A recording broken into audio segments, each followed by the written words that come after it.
Greetings, Commanders! Welcome to Kerrash Landing 2.4, The Return. Yes, I'm back. It's Friday. Yes, you're not dreaming. It is definitely Friday.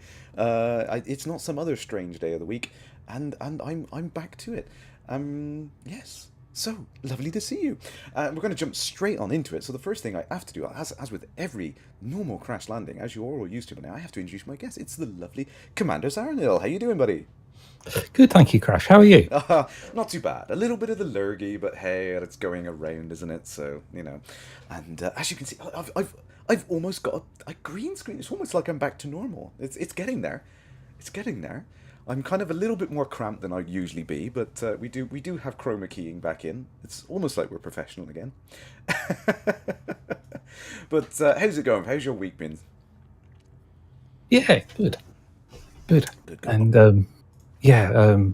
looking around the various bits that come into the game and things, and trying out some mission types that I've never tried out before. So yeah, I mean that was one of the things. Obviously, last week you and I were talking about this behind the scenes as well. There was the 1 hour challenge which was put up onto the forum, which I took place. I've already been knocked off the first place slot. I'm in second place currently. The last time I checked, anyways, which is great. It's great. This is what I wanted to do, was get the ball rolling with it.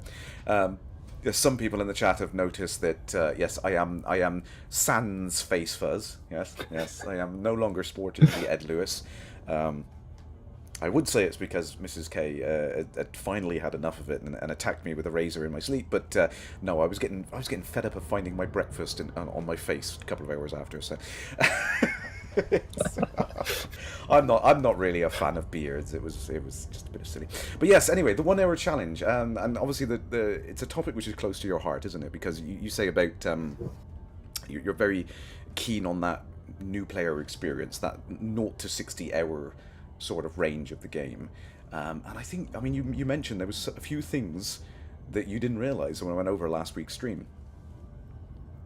yeah, so there was I think there were some mission types there that I hadn't seen before that you were getting, that were popping up. Some fighting ones, I think, possibly, that looked more like they were sort of training missions.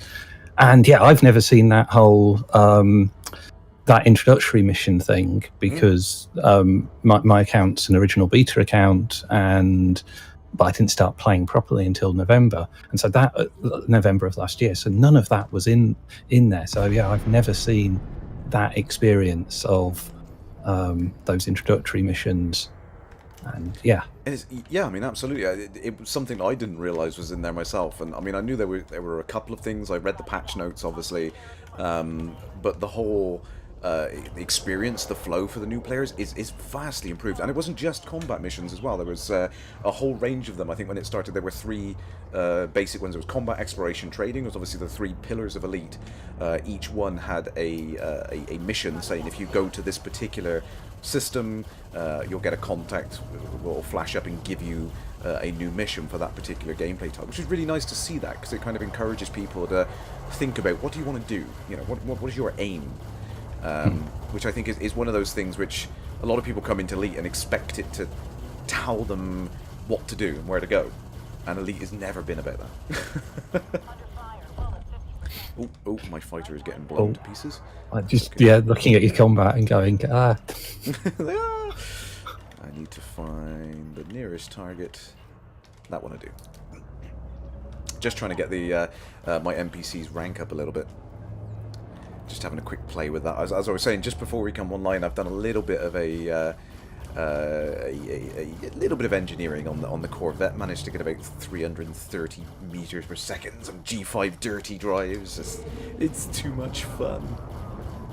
It's really, really great fun with the really powerful thrusters. But as you said, yeah, you're absolutely right. The turning circle is not as great as the overall straight line speed. Yeah, it doesn't have quite the maneuverability of the smaller ships. No. And this is something I've noticed just recently. I don't know if there's something. I know there was a server-side patch that went through the other day. I got booted out mid-game, and I was thinking, what's going on here? And then I noticed that a lot of the mission types that used to stack don't appear to stack anymore. Which is really peculiar, but I mean, I'm not sure whether that was the intention all along. I think it may have been, so I'm not too annoyed by it. I think that was exactly how the game was supposed to be played.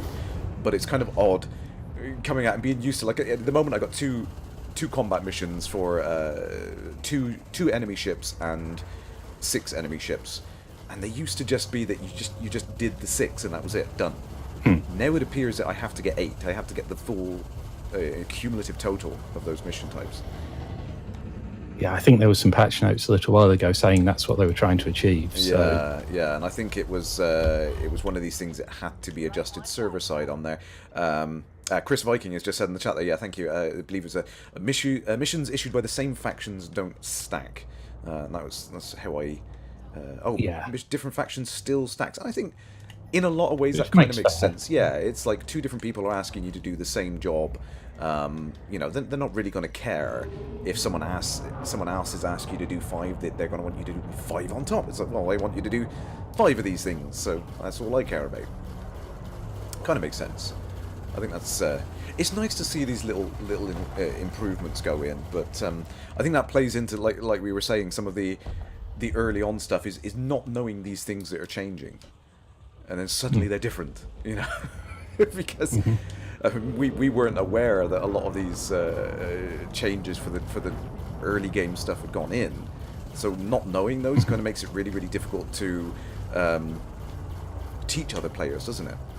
Yeah. It's I've literally seen on the forums and things where people have been, new players have come in and said, I've got this problem, and have been told, no, you haven't, or it doesn't work like that. And it's like, oh, great.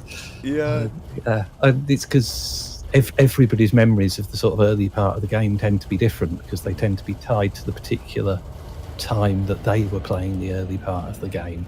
Yeah. And I mean, some players have alt accounts and go back and replay stuff, but I think that's probably quite a small part of the player base that goes back and actually plays it. So the game changes for you as you're sort of going through it. Not only do you open up like more ships, and the ships are very different at the different sizes and things, and you get obviously the better equipment and things, but actually the mission system changes quite substantially. It suddenly becomes much more lucrative to do certain types of missions as you get more rank in a particular area. And so, by the time you're sort of playing, like a lot of the players are, been in the game several years, you've got a very different experience to the new players. And then on top of that, there's all the changes that are going in at that early part of the game. And I'm in that situation. I still really consider myself a new player, but I'm like nearly a year in now, and that starting part of the game is completely different to what it would have been. And there's just so much more to learn as well. I think that's one of the big differences you can probably talk about more than me from the early game. Yeah, go on, sorry. Well, it's just that, like, there's much in the mechanics. There's just all the different types of mechanics. There's multi-crew, there's, the planetary missions, there's just, lots and lots more stuff in the game. And I guess that makes it harder. It certainly makes it probably more difficult to find out stuff, because if something's been added, something's been added 6 months ago, actually finding the details on it, unless you can find a experienced player to talk to, and people like the Galactic Academy are brilliant, but unless you go out your way to talk to somebody about it, finding out what this mechanic is and what it's meant to do can be quite tricky. It's daunting. It really is. And like you said, I mean, there's kind of too much of a temptation for players, particularly who have kind of joined in from the very beginning or early on, to kind of absolutely poo-poo any kind of comment to say that, oh, this is different, it shouldn't be like this, blah blah blah. And it's like, it's all too easy to just look at it and go, no, from my experience it's X. But then, like you said, it's like, well, no, actually it's changed. It's not the same anymore. Which it makes it very, very difficult to kind of impart knowledge onto new players, doesn't it? And the game is already like, it's a bit like learning to drive the game in terms of the skills Yeah. You have to build up, and that's actually a really tricky thing to pass on as well. Is like, I mean, some of the fundamental stuff like just landing, or some of the controls you use, and I think we were chatting about the ship integrity, Yes. for example, is something that you just find out about at some point, probably, possibly by losing a ship, or possibly flying to Hutton 17 times in a row. Yeah, I've been there. Yeah. But no, there's so many layers to it, and I think Frontier are always going to kind of be in that constant struggle in trying to introduce these new mechanics and patch up and fix the old ones, but then kind of make it approachable. And it's what makes the game. I think it's the other side of what makes the game have such sort of longevity and be such an interesting game to play, is that how it changes as you go through it, and how you learn new things and develop skills. But it was like I was saying. I mean, the trouble that Frontier got is they don't want to remove that aspect of discovery of the mechanics, because that's a lot of the joy is derived from that, is figuring something out for yourself. All of the little things that we take for granted, like how to dock, how to repair your integrity of your ship, and all those little things. It's like discovering those for the first time and figuring out how to do those particular things. That's a lot of the joy of it. It's like a puzzle game. It's like figuring out that particular level, and if it was laid out for you in plain text, it wouldn't be fun. It wouldn't be enjoyable experience, because you're just following actually just following instructions one after the other. But figuring it out and getting to that, and then succeeding at the end of it, that's where the joy is for a lot of people. But again, it's finding that balance, isn't it? Because that can be so frustrating for newer players that don't understand that is how the game works, and that's how you should be thinking about stuff. Or have just missed a little bit and are like, what am I doing wrong? Yes, yeah. Is it me, or is it that? It's like, no. This is how it is. It's just, you have to kind of go through those steps, go through the motions, figure out the things piece at a time. I've got myself tangled in my headphones. There we go. And kind of learning the game. That's kind of the joy of it. A couple of things in the chat. Sorry, I've been chatting away. Tequila Sunrise, did Malik get me sorted out with my VR? Yeah, about that. I've had to send it back. I'm gutted. I am Oculus. I am without Rift. I am bereft, as you put in your tweet. Unfortunately, something has gone wrong with it. I don't know what it is, but they're offering to do a straight up replacement. It's within warranty, so hopefully I'll be back in VR soon, because I do miss it. As soon as it's gone, it's like I really want to do. It's like 50% of my weekly exercise is gone. I was just falling back to having to walk the dog more frequently. It's just is this Robo Recall or something? Is it? Yeah. Oh, Robo! I love that game. That sold the Rift to me. Robo Recall. I think it was just such an excellent experience overall. I can imagine you get quite a lot of exercise if you play that regularly. Oh, it's exhausting. It is, but it's just great fun. It really is.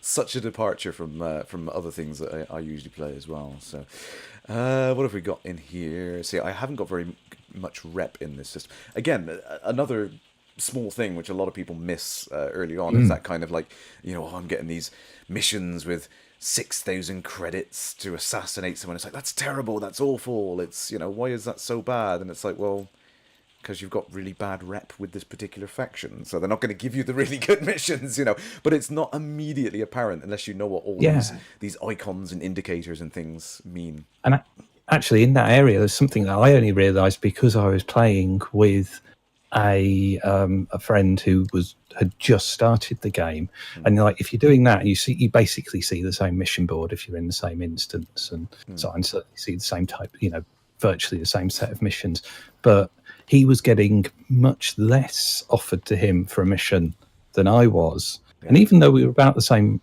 rep in the system, and that was purely based on the ranking associated with that type of mission. So if it was I think these were exploration missions, which I probably got quite high ranking in at the time. And so I was suddenly seeing like, orders of magnitude pay out more for basically the same mission. And that was something I don't think I would have ever figured out Yeah, if I wasn't playing alongside somebody else. exactly. So like you don't see that, do you? Because it's like having to look through someone else's eyes and see it from the other side of the fence. But yeah, like your exploration rank drives that. There's a factor into that. So it's not just the rep you've got in the system. It's how much your elite rank is for that particular type of goal. The security ship nearly slammed into me then at high speed. I hate that. They've got a lot more. They buzz you a lot more. Those security ships. Yeah, they've got a lot more vigorous on it. I mean, yes, honestly, I was speeding. Yes, I get that, but it is a little bit annoying. Thankfully, there is a fix going into 2.5 though, so that thank goodness. I think that's needs to be in there. But yeah, there's a lot of factors that go into how the mission system works, and like you said, unless you're seeing it from two sides of the coin, you don't realize the differences which are going in there. Galactic Academy shout out, woo! Evening, John White. There you go. So, Robo Recall is mad immense fun. It is really, really good fun. I did see some else in there. Who else is it? Subsonic, yeah, has just started playing in VR. Despite the lower resolution, wow, yes. VR in Elite is just, it's awesome. It's just like sticking your head inside the monitor and you're in that world. You go from observing it to being in it. It's just a surreal feeling. But yeah, no, it's going back to what we were saying there. The whole kind of seeing it through someone else's eyes, I think it can really set you up to kind of, you can see how the experience is different for different people, and I think there's a lot of problems when you see them, not just the forum, but just a kind of like general impression from a lot of people is they can't emphasize being in someone else's role and seeing it from another person's point of view, and that's where a lot of the consternation comes in, where people start arguing about things not being good enough for this, and that this is awful and blah blah blah and stuff like that. And it's you know, the age old one which is still being thrown around today is it's a mile wide and an inch deep sort of thing like that. And it's like, I only ever see that being said by people who have been playing it since day one, and they have done a bit of everything. Okay. You know what I mean? It's like, yeah. Anyone who's coming into the game new, it's daunting. There is so much to do, and there's so many kind of possibilities. It doesn't feel like it's shallow and you know, not anything to do and all that. It doesn't even cross people's minds when they're coming into it at this stage, and particularly there's an interesting statistic I saw actually, is that as it's came out on each platform, you had like PC, Xbox, and PlayStation 4. If you look at the like Metacritic scores for the game, it's gone up by like a whole point each release, because it's like the game has got incrementally better, and people's kind of expectations of it have been met better and better with each major release, sort of thing. So it's kind of interesting to see that side of it as well, is that as it's improved, people are not going back and revisiting these things. Yeah, and that first game experience does look like, you know, that first few hours experience does look like it's improved a significant amount, and obviously you get that on the new players as it's, ouch, sorry. It's okay. That's my bad. As it's come out on each of the new platforms, that sort of got rolled in. And I think, yeah, I mean, it's nice to see that it has improved and people responding to that, and they are continuing to progress that whole new user experience. It is getting better and better incrementally with each patch, and I think there are still some rough edges. There's going to be some nice things. I think I mentioned it last week. It would be nice that those missions kind of tied in a bit closer to the training, and it would be nice to have a little bit of an audio dialogue there, just to kind of blend the edges of the two, because it does still feel kind of very distinct. As like, you do the tutorials, you go into the game. You know, it is very kind of one and then the other. It doesn't really kind of follow along, which would be nice. Just to yeah.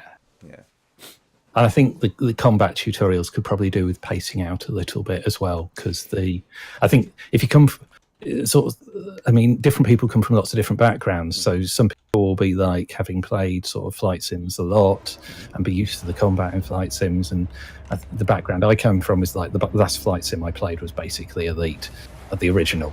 That's the sort of last time I played that style of game, because Frontier was a very different combat style, and so the sort of combat maneuvers stuff you get in Elite Dangerous is something I'm still getting to grips with.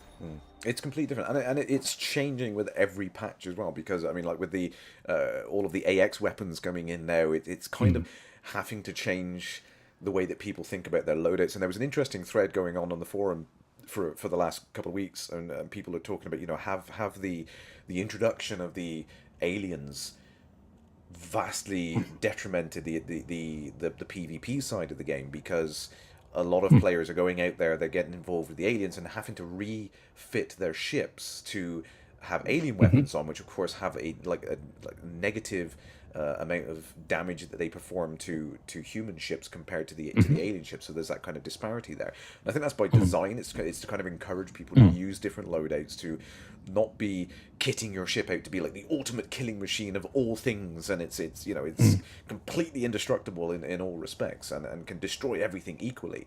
And it's kind of getting people to think more about that. Well, if you want to do this, you're going to have to kind of make some sacrifices. You're going to have to make some balanced decisions about how you're doing your loadout.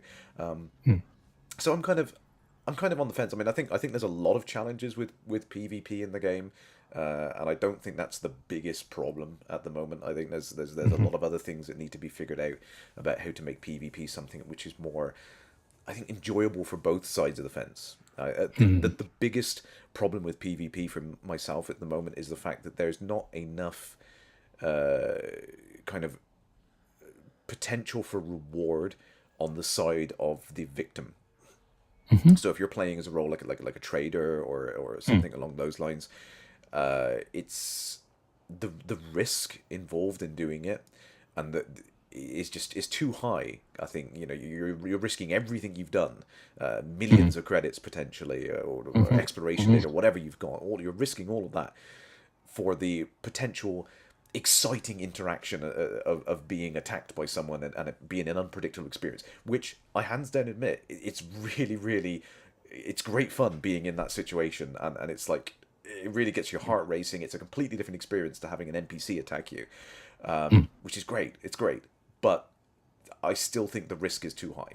It's just not worth the potential positive outcome, I think, on that. So, and I mean, I've not played a huge amount in open, but I've played, probably 10% of my time or something, maybe a bit more than that in open. And of all the PvP encounters I've had, not one of them has started with a player pulling me out, a player interdicting me. It's never been that, what I would expect the PvP side of the game to be. And I don't know if that's just because I've been unlucky or so on, but it's not been what I would have thought would be the PvP in the game.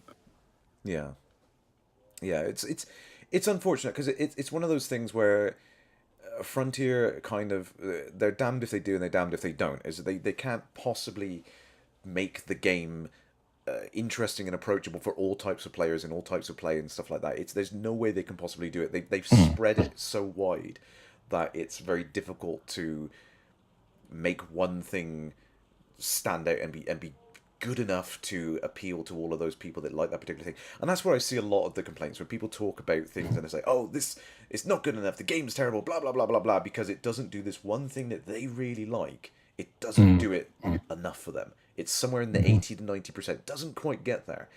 And that's always going to be a challenge, which Frontier are going to be constantly pushing that up, and it's going to get a little bit better, incrementally. And that's what Beyond is all about, is getting those incremental improvements into the system. And I think, sorry, go on. Sorry, I was just going to say there have been some amazing incremental improvements. If you look at the new map, I think doesn't get enough praise, with the tale of where you've been, and it all seems to, I don't see anybody complaining about problems with it in different resolutions or anything anymore. So it looks like they've got past all those problems. And you've got the extended route plotting now, so you can actually, 20,000 light years? 20,000, yes. And it understands neutron stars. Brilliant. Yeah, I think that's, in terms of, like I say, incremental quality of life improvement style changes to the game. But how quickly did you get used to it? That's the problem again. Like I said, going back to that new player experience, isn't it? It's the fact that as soon as something comes in, you quickly get used to it being there, and it becomes a thing. And then it's always the next thing. It's like, with the route plotting, I remember when there was no route plotting, and people were like, oh, 20,000. It's like, oh, it's not quite enough to get to Colonia. It's like, really? Really? You can do 2 route plots and you're there. It's done. Have to go to the map once. It's insane. It's absolutely insane. A couple of things in the chat there. Subsonic is enjoying my choice of color schemes on there. Fer Lance with the green thrusters and green lasers. He's gone. Called Slimer. Very nice. I like that. Taimaru Hack, greetings, Commander. Nice to see you there. DJ's saying, how about using what's already in the game to foster more PvP, i.e., like make power play system open play only? I kind of get that to a degree, and that's. Frontier are trying to use power play as one of these things where, so if you're pledged to a power and you're actively taking part, then you're fair game in the new crime and punishment system. But if you're pledged but you're not currently doing anything, then it's kind of like, the new crime and punishment system will actively punish players that attack you for no reason and that kind of stuff. And it's trying to build those layers in. I think the whole kind of segregating any part of the game to any mode is where you start running into big problems, because you start fragmenting the player base. I think it causes more issues than it solves by trying to do it. Like I said, I think a lot of the stuff with, like, particularly with PvP, I think it has to be setting some clear boundaries of how it's designed to work. So, like, anarchy systems should be fair game. If you're going to anarchy systems, it should just you're shooting fish in a barrel sort of thing. If it's your own fault if you're going to go to a system like that underprepared. But I think particularly in like high security systems, you should be getting like security ships as soon as you're getting interdicted. Those security ships should be on the tail of the attacker and ready to drop in on them. So like the second you drop out of super cruise after someone's attacking you in a high sec system, those security ships should be in there, and big ones as well, something which matches the loadout of the attacker. I think that's the only way that they can really start to kind of scale out some of this stuff, so the whole experience gets more enjoyable for both sides. Because at the end of the day, a lot of PvP players just want a challenge. They just want some interaction with an unpredictable human player, and I get that. And I think it would be nice to kind of foster some more of those interactions. But you've got to kind of find a way of discouraging these. I hate to put it this way, but the kind of like the SEAL clubbing experience where it's like big ship, really experienced PvP player attacking a tiny little, underprepared ship. There has to kind of be this balance where the game kind of punishes you in the right way if you go about that gameplay experience. But like I said, there has to be caveats to that. Like if that's happening in an anarchy system, it's like, well, I'm sorry, shouldn't be firing your unshielded asp into an anarchy system. You need to be more prepared. You get the warnings when you're about to jump into these systems. That should be enough to kind of drive that player into thinking that, this is really how you should be playing the game, thinking about that kind of stuff. Sorry, we've gone off on a bit of a tangent talking about that. Orange Spark is off. Thank you for jumping in. We'll see you again soon. And that would, like you're saying, having those security ships jump into PvP would be. I just started trying for the first time, and this goes back to your previous point about depth of the game. There are mission types I haven't tried yet, and I've only last week tried the is it the wet work missions, the sort of special ops style missions, which are quite challenging compared to the other ones, because it puts you in that situation of you're effectively attacking an innocent ship with the system security ships around, because the moment you open fire, that's it, they're all on you. And that's a different part of the game I hadn't played before. And would make it more of a challenge for PvP players. And I think a lot of PvP players, there's notoriety to be gained, or but surely you want the notoriety to be by being really good at PvP rather than being an expert at seal clubbing. Yeah, and that's where I kind of it gets a really contentious issue, because there are genuinely people out there that want to be good at that. They want to be the top pilots. They want to be kind of earn that elite rank, and I get that. I honestly see the name and go, oh, right, okay, perhaps I should be somewhere else. Yeah, you want that kind of like, not so much notoriety, but that kind of that fame that comes along with it. Like, he's I'm not going to tussle with that particular commander sort of thing, and that's great. The problem is there's always one or two, the bad apples spoils the bunch sort of thing, where it kind of, there's that negative image of PvP now, is that when anyone thinks of PvP, that is their immediate impression, is that it's someone who's just going to go around smacking new players down and giving them a really bad experience, and then discouraging them from being an open, and then hence by doing that creating a rod for their own back and reducing the number of potential targets. So, and then you get people who are doing the PvP complaining that no one's playing in open, no one's being my victim because it's a bad experience. It's like, well, it's a vicious circle, and there's no there's got to be a way of breaking out of that, and I hope that comes in, in beyond. There's some tweaks to the crime and punishment system which is going in. I know Sandra's spoken about making the security response a lot more to give them teeth. I think he described it. I don't think it's necessarily a case of making them tougher. I think they just need to be quicker. They need to be there to react, because when you look at some of these PvP interactions, players are like taken down in like 5 seconds. It's like done. They are done and dusted in 5 seconds. There is just no way making the NPCs tougher is going to be a meaningful change to that. They need to be quicker. They need to react, like I said, particularly in high sec systems. They need to be on the tail of the interdictor before they even they drop out. They need to be there, ready to go. Speaking of, you did mention very briefly, it's a very long and slow segue, I must admit, but you did mention Frontier, did you not? So on that note, I think we're gonna take a little detour because I had a request from someone on YouTube to do a bit of a let's play of First Encounters. Yay! We're having a retro night, impromptu retro. So, on the subject of brand new players, I must admit, I've kind of forgotten a lot of the start of First Encounters, so I'm going to have to go back to the basics and remind myself how to do a lot of this. So let's see if I can remember, first of all, the key bindings and everything else that comes with it. There we go. Right, let's start off in Merlin. What did I just catch? What's DJ saying there? I like pirating NPCs in high security systems. Police response come and find me. Then your target jumps away and you can wait, scan, and follow. You get a small interdiction fine. Yeah, I think that's, again, it's that kind of, there's all these mechanics in there, but because people don't interact with them in the way that it was intended, people don't see a lot of that stuff. So people don't buy wake scanners because they don't think to go to these locations and cause these things to happen where you can then chase an NPC and across multiple systems and stuff like that. So I would like to see in Beyond some more things encourage that kind of stuff to show that there is depth to the gameplay. It's just that people aren't accessing those areas of there. Oh, I love that. We've got the wind sound effects in the background. Awesome. Right. How do I do this? Shipyard. Right. First of all, sell everything.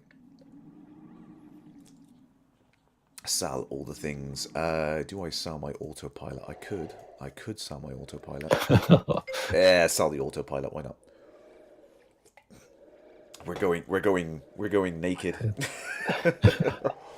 That's going to be. I don't think I've ever seen anybody play Frontier, or I'm guessing it's the same in First Encounters without an autopilot. Okay, this will be interesting. It's tough. It's a challenge, I must admit. But we're going to do the old milk run for a little bit, just to get some cash up, I think.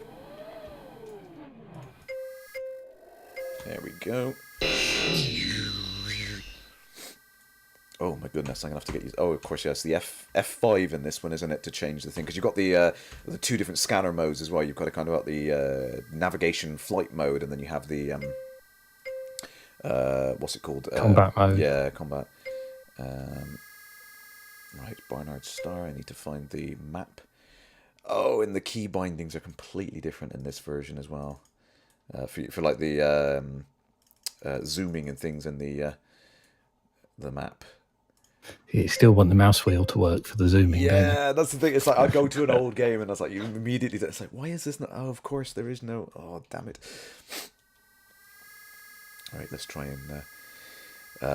Unfortunately, I've turned the music off. The music is fantastic and I love it. But the last time I did a retro stream, I've got sticky keys getting in the way now. Go away, sticky keys. The last time I did a retro stream and put it up on YouTube, it decided to do a copyright kind of thing. It's like, oh, the Blue Danube, you can't be playing that. It's like, it seriously detected an 8-bit or 16-bit rendition of it as the owned by some orchestra thing. It's like, no, stupid YouTube.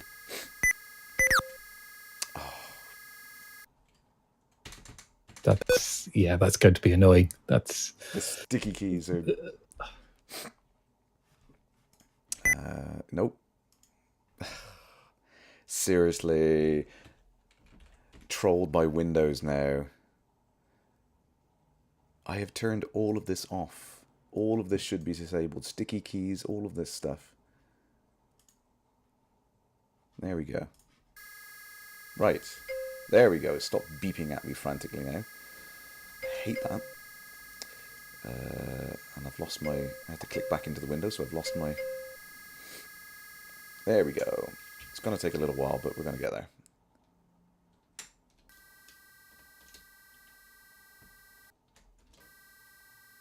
This is really fun to watch because I gotta fly past it. Ooh.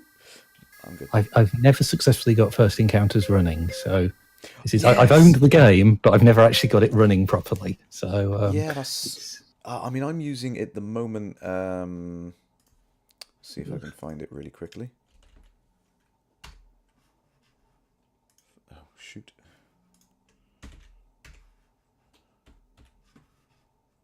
Click, click. Oh no, I've lost it. And it's of the era of game that's quite difficult to get running these days as well on modern PCs. Yeah, yeah, and I'm kind of cheating in a way actually because I've got the game files on my drive, but I am using.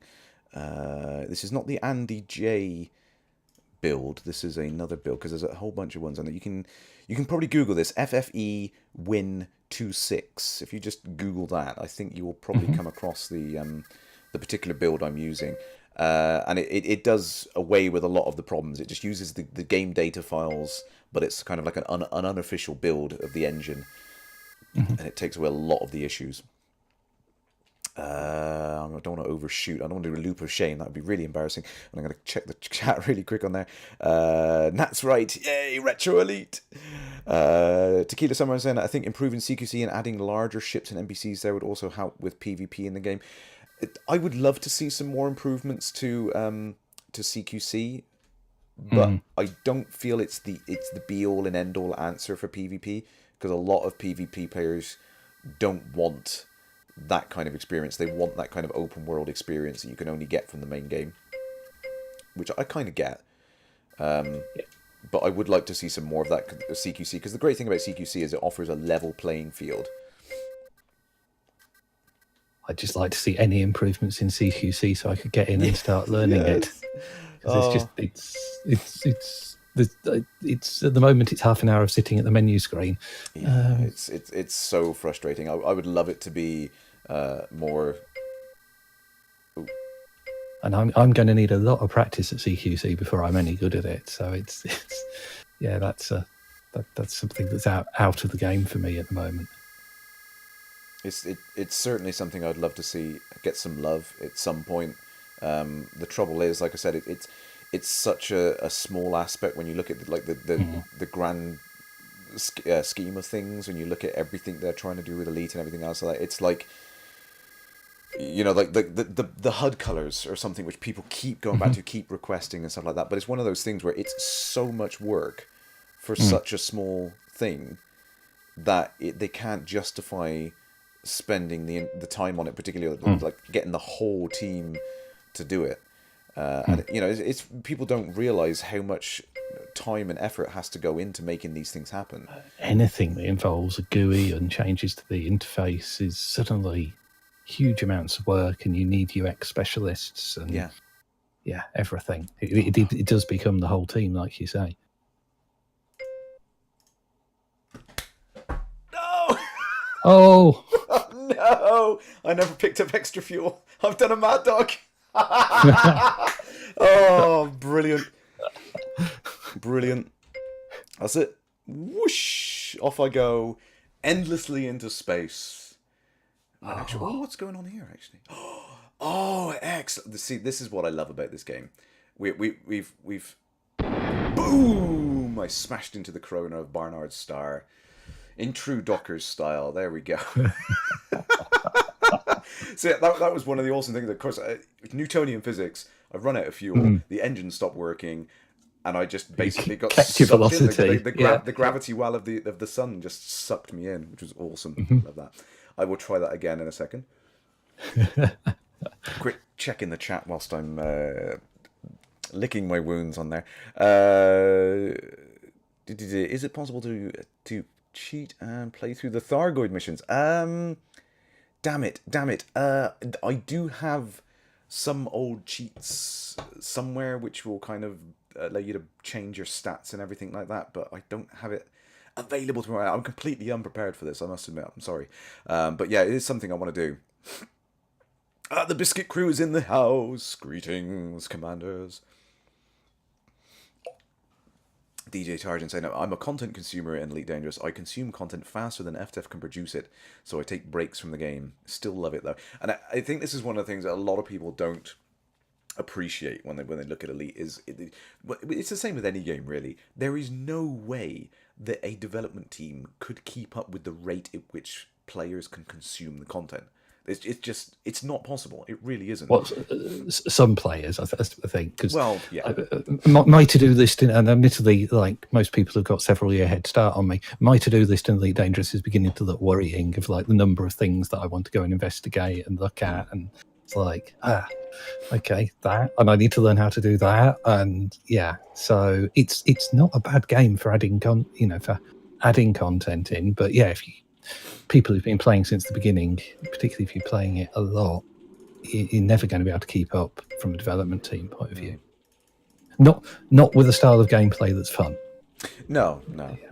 I mean, you see games that do try to do that, but all they do is basically just put repetitive tasks in, and it's like, nah. Yeah, and it's just doesn't become enjoyable. Very stupidly, then I was in the galaxy map trying to figure out how to route plot to the, and I was like, oh no, get my brain out of 2017. Yeah, and by the way, we were talking about first player or new player experience. Yes, new player experience of just completely running out of fuel and not being able to. Yeah, and see, this is the thing which I just don't get. It's like people complain about how Elite Dangerous at the moment, it's so challenging, so difficult, and it doesn't help you, all that sort of stuff. It's like, go back and play this. This was so much more harsh than what we've got now. It would absolutely destroy you for not thinking about something as simple as that. That was. I think the only reason that you can get away with it in the older games is the fact that it's like everything was a much quicker experience. You're just kind of like, you're playing it single player, it's done, it's dusted, and you've got the saves and the loads as well, I guess, which sort of takes the edge off it a bit. Yeah. So it's kind of, we've got it easy now. That's the way I look at it now. It makes me laugh when I see people complain about things being so difficult, and it's like, you don't know, you haven't lived, until you've tried this. All right, let's see if we can do this now without sucking terribly. So doing this without an autopilot, are you just having to guess the speed that you need to go at and pretty much going flat out and then reversing once you're halfway there? Pretty much, yeah. And do you actually do the trick of flipping the ship round and reversing it? Not currently. I know you can do that obviously because the retro thrusters aren't as powerful as the other. No, I will do that. There we go. Let's do that now. Flip over. As we approach, I want to get my set speed down to 0, so I'm coming into a full stop. There we go. I'm going to massively overshoot. This would have been in Frontier, I think, but I can't remember if the autopilot does it. But I was so impressed when that actually worked as well. That like the turning around, having to slow down, the proper sort of Newtonian style. Yeah. And the fact that if you turned around, it was actually more efficient than if you just used the forward facing thrusters. It's brilliant. Yeah, I love it. There's so many little details in there that doesn't kind of. It doesn't immediately strike. Well, I mean, it didn't strike me when the first time I played the game, as I didn't have a clue about half of the things going on in there. Mm-hmm. And I'm gonna do a loop of shame again, I think.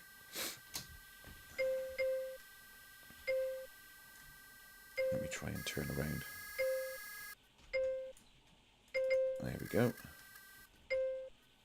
Nope. And this is trying to get the.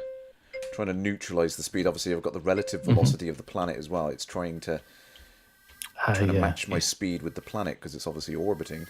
Because you've not got your frame of reference to the space station yet. Yeah, and then you've got to get... This is coming back, yeah, okay. Yeah, you've got to get within the vicinity of the particular planet first, and then suddenly that frame of reference will snap. And a lot of that is still in Elite Dangerous now. Yeah, you see it. You still get that little bit of chasing a space station around the planet, and then suddenly it goes stationary, and it's like, okay, I know what's happened there.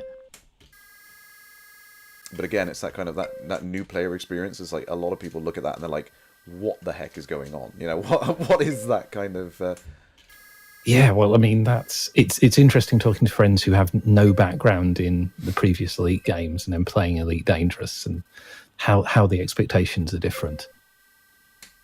Yeah, it's not like playing your typical first-person shooter, which a lot of people are used to, aren't they? No, and even, I mean, a lot of people come in and don't know about the three sort of pillars of the game and the combat, the trading, and the exploration, and don't really know what to expect in terms of what an Elite game looks like. Yeah, it's challenging to say the very least. Not to mention that the key bindings aren't particularly friendly because they are not laid out in a location which makes it easy to. You've got to keep switching your hands back and forth to get it. Yeah, this is in the days where people basically, the mouse was sort of optional extra, which may or may not be plugged in. So it's assuming that you've got, left hand on up and down and right hand on left and right. I remember playing Elite and basically, would normally not go for the mouse and would play, you could hold down Alt and use the arrow keys or something like that, rather than using the mouse to move the pointer around. Often that was just more easier than having to go and reach for the mouse. Right, where's the entrance? I don't recognize this station type, to be honest. I need to request docking, don't I? Request docking. There we go. There is the thing. And where are my landing gear? Whee! I'm going to take this nice and slow because I don't have rotational control. Now, is this a difference to Frontier, these different station types? Yes. Yeah, this is the... I forget which design this is, but it is completely different to Frontier, because Frontier just had I think you had the Coriolis style, you had the ring style one, which was shown in the intro. There we go. Cool. Right, I can check the chat for a second now. That took all of my concentration to get that. Sureth is in the chat. Greetings, Commander. DJ saying, run out of fuel the first day in your Imperial Eagle. Yeah, been there. What signal sources will I find personal effects and types of systems? Finding Tequila Sunrise. That is a good question. Personal effects, I think, is it degraded emissions? I think Usually you have to kind of go out of the shipping lanes, go into deep space, I believe. That's off the top of my head. Tigris, greetings, Commander. Argy Bargy, we're having a bit of a... I have got Elite in the background. It is there, look, see. Elite Dangerous is in the background. But we're having a bit of a throwback. We're having a retro night. We're playing the prequel to Elite Dangerous. And, yes, look how far we've come. I'm just... That's the inside of a station, yeah. Yeah. Things have changed just a tad from one version to the other. Took a Darkened Dragoness. It took 6 months to land on it. Yeah, I feel that pain. Yes, I know what it's like. Let's go ahead and sell this for a chunk of profit. There we go. And I got plenty of fuel to spare this time. That was a much better attempt the second time round. But I think I'm going to save myself the pain. I'm going to get my autopilot back in there. Now I've got a bit of cash. Because that is painful. Oh my god. So the first thing we need to do, we need to get some... What is it? Can we afford computers? We can afford some computers. Not many robots, though. 2 lots of computers. And there's... What else does Ross 154 take? I forget. It's like farm machinery. Again, it's that kind of... So much going on, isn't it? Here we go. Major imports. Oh no, I don't want to go back to Ross. What am I doing? I don't want to go back to Ross. I want to go to Sol. Of course. It's the classic milk run. Computers and farm machinery. That's what we want. How much is farm machinery? Yes, we can get a few tons of that. We can get 1 ton of that. Damn it. Well, that'll do. We're going to make a bit of money on the computers anyway. Cool. And of course, Sol system is high sec, so awesome. DJ, sorry, did you? No, I didn't see that. Sorry, did I? You saw you had a post on what you want to see in squad ships. Sorry, I did miss that one. Was that in the chat, or is that something you put somewhere else? I didn't see that one. Friendjo, yes, this is Frontier First Encounters. The graphics for this are absolutely awesome. I don't know what you're talking about. This is the height of graphics for 1995. 1995, yeah. Ecos, greetings. What's that? Miss the Turner's Quest with a 94 light year jump range, and we take that for granted now, of course. Oh, right. Oh, thank you, DJ. I will let me pin that bookmark. I will go and have a read that at some point. Squadron ships, I mean, that's very interesting. I'm not sure how that's going to play out in Elite. Obviously, that's going to be a bit of a game changer when that comes in Q2 next year. So is this the idea of squadrons? Ship carrier and the squadrons, yeah. So it's end of next year, isn't it? That sort of time frame. They're talking about that. I think it's Q4 next year. Yes, I think that's going to take until Q4 before we see that. Yeah, which, I mean, I think it's going to be good. I think it's going to encourage a lot more of that kind of cooperative gameplay, which would be nice. But yeah, I think there's a lot of questions about how it's going to work. The biggest one for myself, I know a lot of people have got a lot of different questions about it, but the biggest one for myself is how are you going to be able to pick and choose which squadron you are part of? You know, is it going to be like a wing where you can just drop in, drop out? And it's please allow the either easy dropping in and out of squadrons or the ability to be in multiple squadrons. Because if it is like a guild is in some games, then you can only belong to one. I can see the temptation for doing that, for sort of having some sort of reputation system or something like that, but you're going to end up with really divided loyalties between player groups and things, because a lot of people are parts of several groups. I get really that's exactly my problem. I look at it and I think I want to help the Hutton truckers, I want to help the UGC, and I was like, it's just there's too many guys I want to help at the same time, and I can imagine the fuel rats will probably get their own squadron carriers, which would be awesome to have kind of a fuel rat squadron ship jumping around. Well, you know. And actually one of the groups that it may be incredibly useful for as well. Yeah, absolutely, having that kind of thing, because obviously it works well for the Gnosis, for the cannon guys. Yeah. So, you know, having that kind of like central base of operations, I think, is going to be a really, really valuable thing for a lot of player groups in there. So it'd be nice to see it. The other question, which is coming up quite frequently about those, actually, is people are saying about, are we going to be able to fly them? Or, you know, are we going to be able to move them around and things like that? And I think we're going to be able to move them, but I get the distinct impression that where they're going with them is they're going to work like the mega ships do currently, that you'll, as a group, you'll have to kind of like vote on the location that you're going to jump to next, and it's going to take a considerable amount of time for it to spool up before it jumps. So it can jump like once a week or something like that. Yeah, maybe something like that. I don't see it being something that you can just willy-nilly fly around and crash into a star. You know, I just don't think that's gonna work like that. And I guess there's also a problem like around CGs and things where you just see all of the carrier ships move into one area for a CG. Yeah, and it's kind of a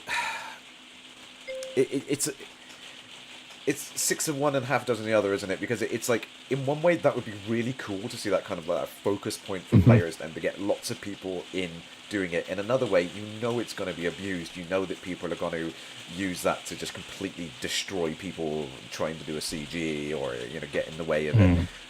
So it's kind of like, you're going to have to really think about how that's going to affect the balance of situations like that. I think there's a lot of fun possibilities to be had. I really hope that they figure out a way of doing it. I mean, you could have it to the point that you can only see the carrier ships that belong to the groups that you're a member of, belongs to the squadrons that you're a member of, or something like that. Yeah. I don't know. Yeah. It's a lot of speculation. But, yeah, absolutely. But yeah, no, it's we've got another year's worth of this as well. Yeah, it's going to take a while before it's done and dusted. Absolutely, yeah. I forget what to take it. Major exports liquor. There we go. Let me go back to no. I don't want this one.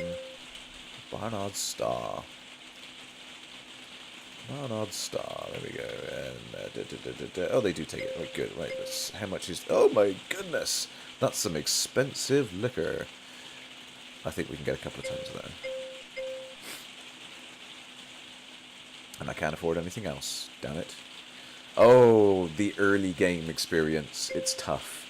It really is tough.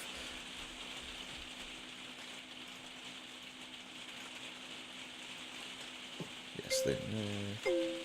And I hate that. I don't know whether it was something that David specifically put into the algorithm for the mission generation in the earlier games, but that kind of, you take computers, they want robots. You take robots, they want computers. It never matches what you... I swear to goodness that he put something in specifically just to... I swear. Just to troll you. Yeah, absolutely. Do you know what I was about to do then? I was about to look for where the Barnard Star was so I could line up my hyperjump. Which, of course, you don't need to do. No, just leave the blue circle behind you. Blue circle behind you, orange circle when you arrive. Yes. There we go. Let's go to Birmingham World. And I did forget to... Oh, this is the other type of... Well, what is this? Did you refuel? I did refuel, but I was going to get rid of my atmospheric shielding because I don't need it for these ones. There we go.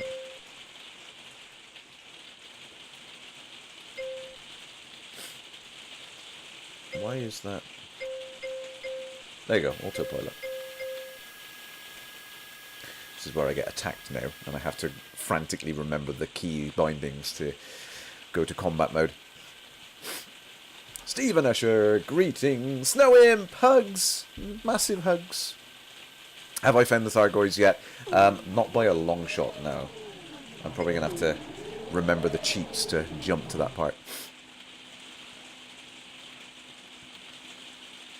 Black Moon, you miss me. I miss doing this. It's lovely to see everyone again. It's like I never left, isn't it? It's fantastic. Tigris, yes, I apologise. The rain has suddenly decided to troll me. Yes.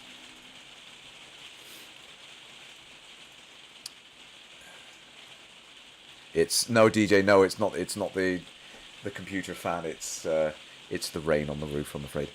Right, let's get onto the bulletin board. Fast ship to the Alpha Centauri. No, we're not going to Hutton. You learn the hard way, but you never do it again. It's not too bad in these games. It's a lot easier, I think. Turn the, what is it, the dream... what's the fast forward thing called? Star Dreamer. Thank you. That's it, yeah. Put it on automatic, put it on autopilot, hit the Star Dreamer and they're done. Couple of minutes. Yeah. Right, I'm going to take that and that. Hope we get another good mission generation. Let's go to Jupiter. Why not? Io. There we go. So, how did the mission system change from from Frontier to First Encounters? Did they make quite a lot of changes? I know they added a storyline and stuff, but yeah, did anything else change? I think a couple of different mission types were added, not a great deal. A lot of the generative missions were practically the same templates. You got virtually the same stuff. But yeah, like you said, there were a couple of storyline missions that were kind of dreaded. Like the Argent's quest is what you eventually work up to, is getting that Turner class ship and jump in and doing the whole Mycoid mission series and stuff like that, which was, something just went bang. Was that my landing gear coming out? I hope it was. Oops. But yeah, it was really that first attempt by David to kind of play in some like story into it, so it wasn't completely sandbox. It was kind of like a thread to follow along in the game. But I think that was the majority of the changes brought in. Mm-hmm. And the graphics engine was improved quite drastically between the two as well, wasn't it? Yes, absolutely. There was quite a significant difference in the way it was textured polygons and things like that were added in, which it is good in one way, but in another, I really liked the awesome work that he did on the way like Bezier curves and the vector based drawing of the Frontier Elite. It was just. There was something about that particular style of graphics where I think he just done a fantastic job of... It was light years ahead of its time. I mean, we didn't really see Bezier curves again until Quake 3, I think, which was 1999. So people can't believe it when you remind them that Frontier came out before Doom. Yes, I know. And everyone's like, oh, but Doom was the first 3D. It's like, well, Doom wasn't even technically 3D. It was going to be 2.5D. Fooling that perspective. The ambition of Frontier versus the ambition of Exactly. Yeah, it's not a corridor shooter. It's like, here's a galaxy, boom, go. Go anywhere you want. It's such a difference. I mean, I wonder if I can save this really quickly. My favourite little tidbit on there, which is the clock towers. Let me just see if I can go quickly. No, I don't want to go to Mars. No, I want to go... There we go. Right, let's launch... Where is it? Am I in the wrong... Yes, I am. I did want to be in Merlin. Over there, I believe.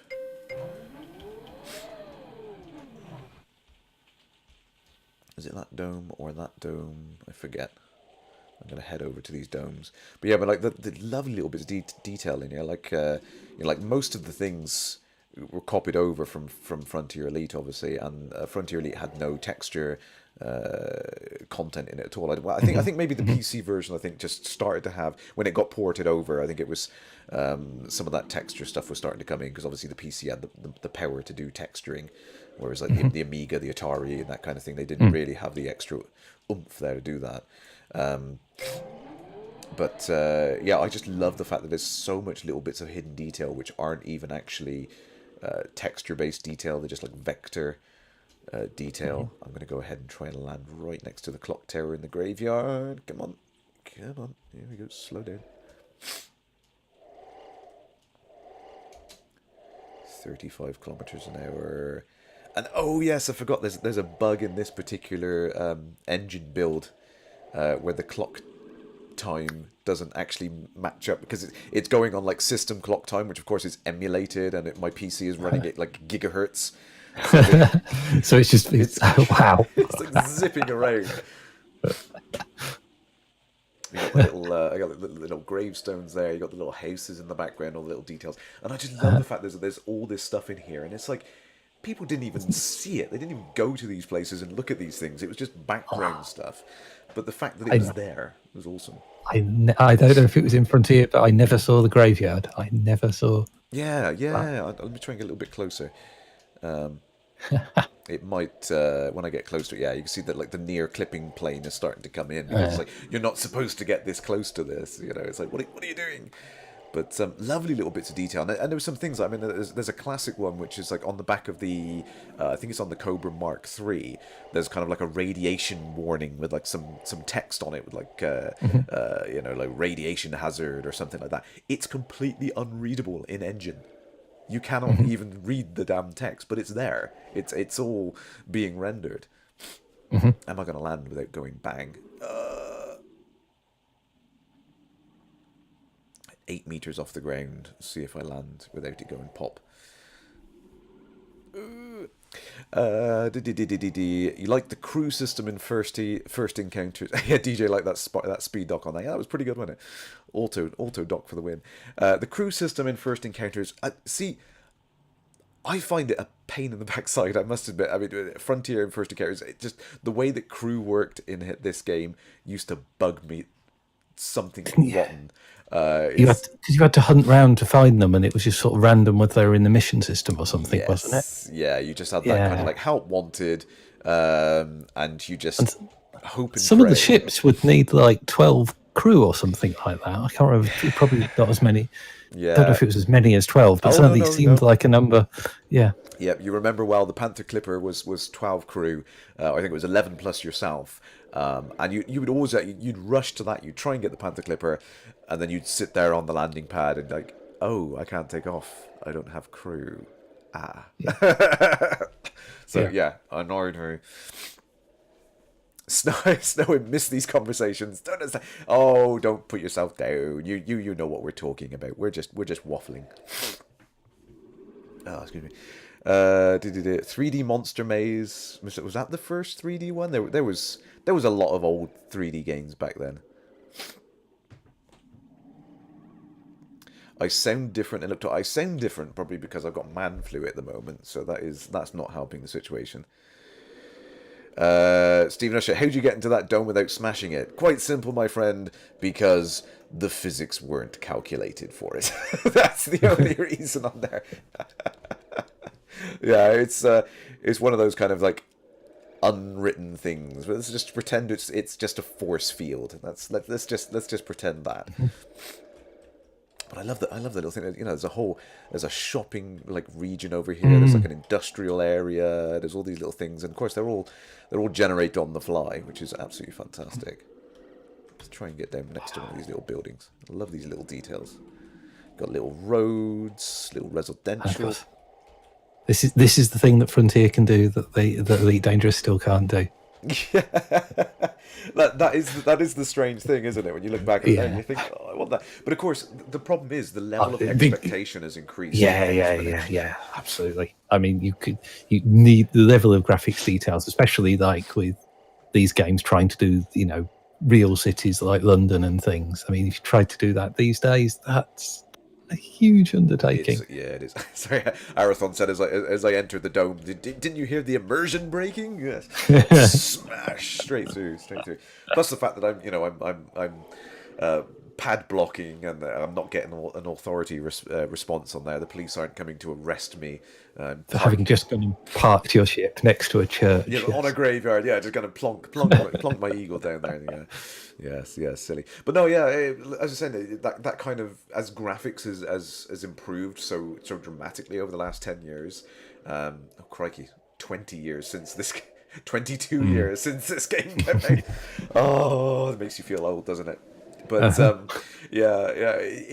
that kind of level of expectation has gone up dramatically with it as well, and now people would not put up with this kind of just kind of like basic implementation of an area like this. It has to be vibrant and living and active. I mean, you get that even now, that on the surface worlds in Elite Dangerous, and people are saying it's like, oh, there's just skimmers going around. It's like, why aren't there buggies? Why aren't there this? And why is it less? And again, people forget that on the first implementation of them, there weren't even ships flying around on the surface bases, were there?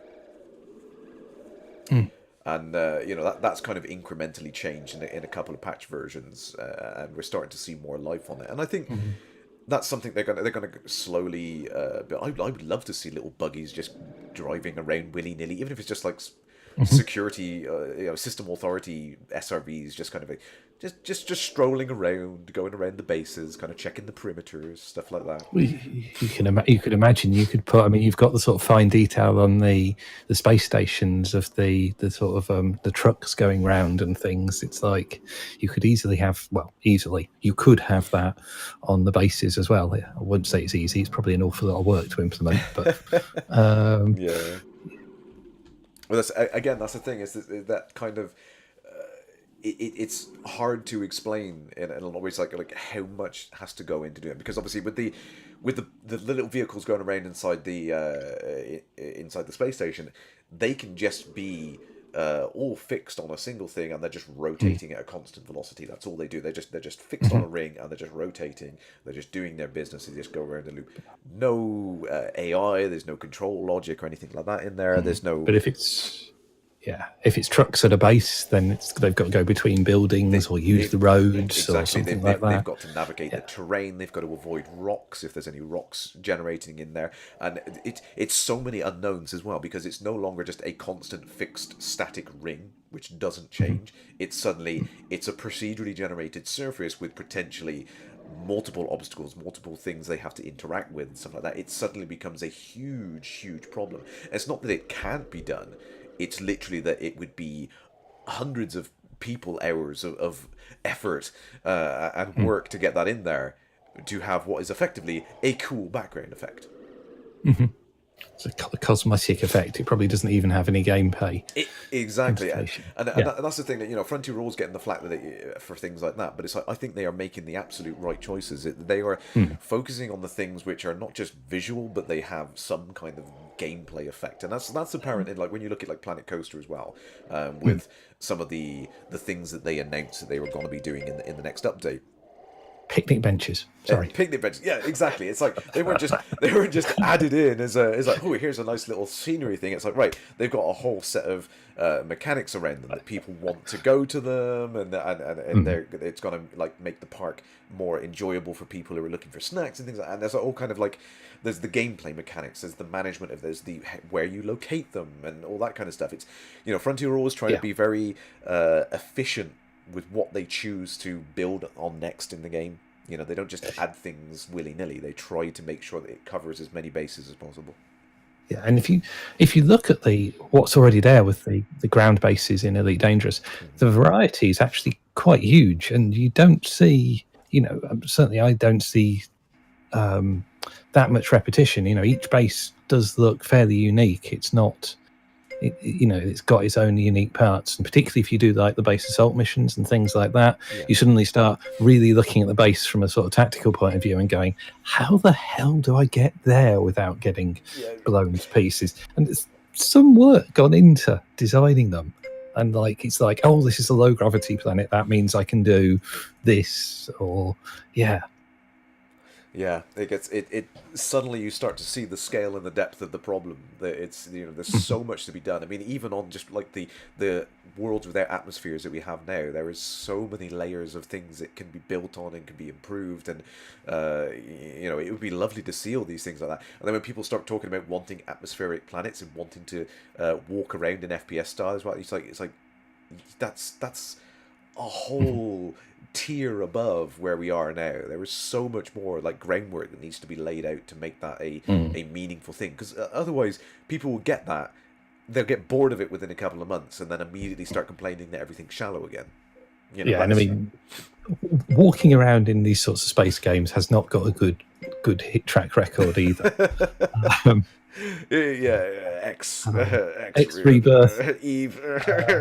Well, they've actually pulled it out of Eve now. I think I they've thought actually. they had, yeah, because I remember seeing it way back when as being this really cool sounding feature coming in, and I was keen to see it added. I saw like one or two little bits and pieces of it being, and it was just like walking around inside your pod, and that was it, wasn't it? Yeah, I think just inside one room. Yeah, and it was like, well, what's the point of that? And that's kind of how I see if space legs got added and you could walk around inside your ship, it would be cool for about a month. It would be absolutely awesome to wander around inside my ship. I would love it. It would be so immersive. I love that kind of like the idea that I could tinker with bits inside my ship and stuff like that. But let's be honest, within a month, people would be bored, and they wouldn't see it as a wow factor anymore. So I think Frontier are taking the right tact by not looking at that as a be all and end all thing that has to be done. And then at that point, it's just something else that can break and needs maintaining and so on, which I assume is why Eve are getting rid of it. It's just like nobody's using it, and it just is a pain. Yeah, it causes absolute havoc, like real difficult problems and things like that. You've got to look at these things and think, ideally, what is Elite Dangerous trying to be? What are they trying to achieve? It's like, well, they're trying to they make a space game, so it's like, well, let's get the whole space thing done first. Then let's get absolutely nail everything about being in a ship and space combat and all that kind of stuff. And I think they're absolutely taking the right approach to try and make that work. Sorry, missed the track a little bit. Mr. Young saying, are there graveyards in space? Well, they're kind of in atmospheric domes, so we'll let that bit slide. Black Moon saying, oh, I hope you're all recycling. Yes, recycle or die, as the slogan goes. Almost as harsh as the Christ, I forgot what's the modern thing now? It says in the space stations. Loitering is a crime, punishable by death. Have you heard they've added an Imperial variant that is incredibly polite? I'm going to have to turn up the volume now and listen to that later. It's something like, commanders are politely reminded that this system, this station operates on a time slot sharing system, and I thank for their timely arrival and departure. Brilliant. I love those little things. There's loads of little tidbits which have snuck into 2.4 as well. I know. And anyone who's been out to Maya, they might notice that Obsidian Orbital has a special voice on it now, which is quite nice. Nice little touch on it. But there are loads of little hidden things around in there.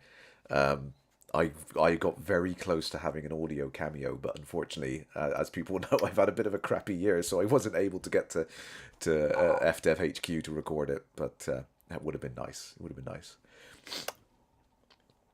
What's that? Dirty Design. I wonder if Star System ever get released on how tedious... if Star System ever gets released, how tedious it will be running around in FPS style might annoy you after a while. I mean, see, that is a big concern for me already. Even in like the alpha at the moment, that whole kind of loop you get when your ship gets destroyed, you wake up back in your bed, you have to walk back down to the panel and stuff. After you've done that about 6 or 7 times, it's like, you just think, why? You kind of miss the rebuy screen in Elite.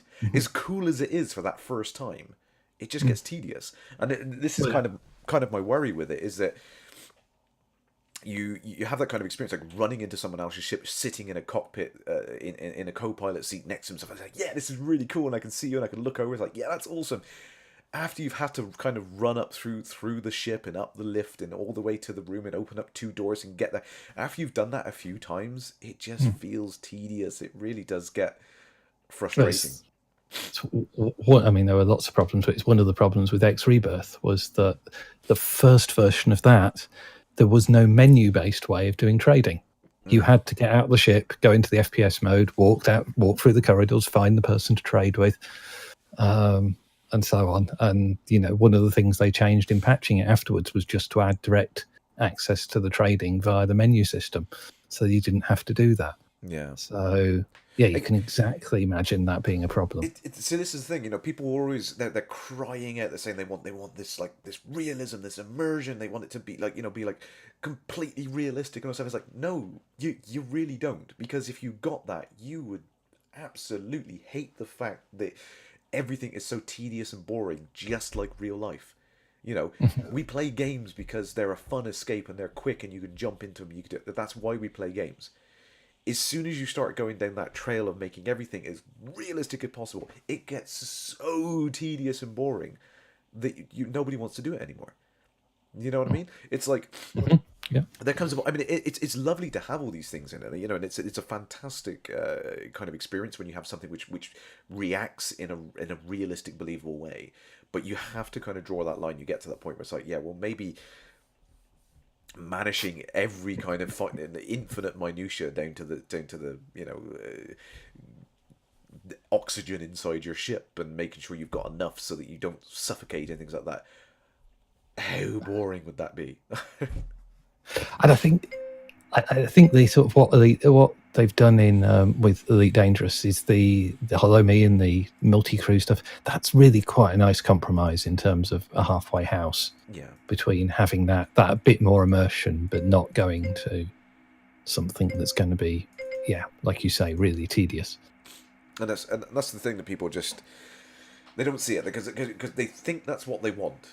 But if they got that, they would immediately start complaining that this is just not fun, this is not interesting, and that's not just something I see now when I'm looking at comparing these two games. It's like, this is across the board. This is with all games. You see that like history is littered with these examples where we've tried to make something in this particular way, and it appeals to a minute section of the community, but the overall majority just don't enjoy it. I mean, it's like when you look at something like Grand Theft Auto, it's got some fantastic levels of depth in the simulation. Going around with the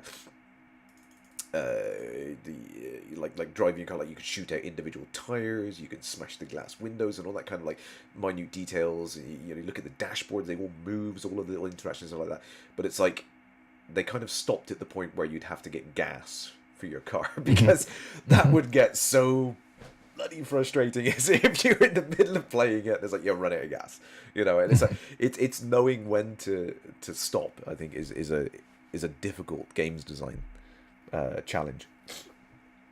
Yeah, and that's why game design is actually really hard. Yeah, it's not an easy thing to do. Arison saying, I want to see bodies when I use a hatch breaker on the wedge. You just get them flying out. Because I mean, there was that really awesome piece of concept art way back when for Elite Dangerous when it first was coming through the Kickstarter and stuff like that. Was that picture of that kind of like someone floating out in space and you could rescue them and stuff like that. But I think Frontier they've kind of saw that as like, well, yeah, even if you had like a rem lock on, it's like the time that person would be out there, they'd be dead before you could rescue them. So it's like, well, just use the occupied escape pods. I got this distinct recollection. I'm trying to remember now. Didn't the occupied escape pods for a long time just look like cargo canisters? I believe they did.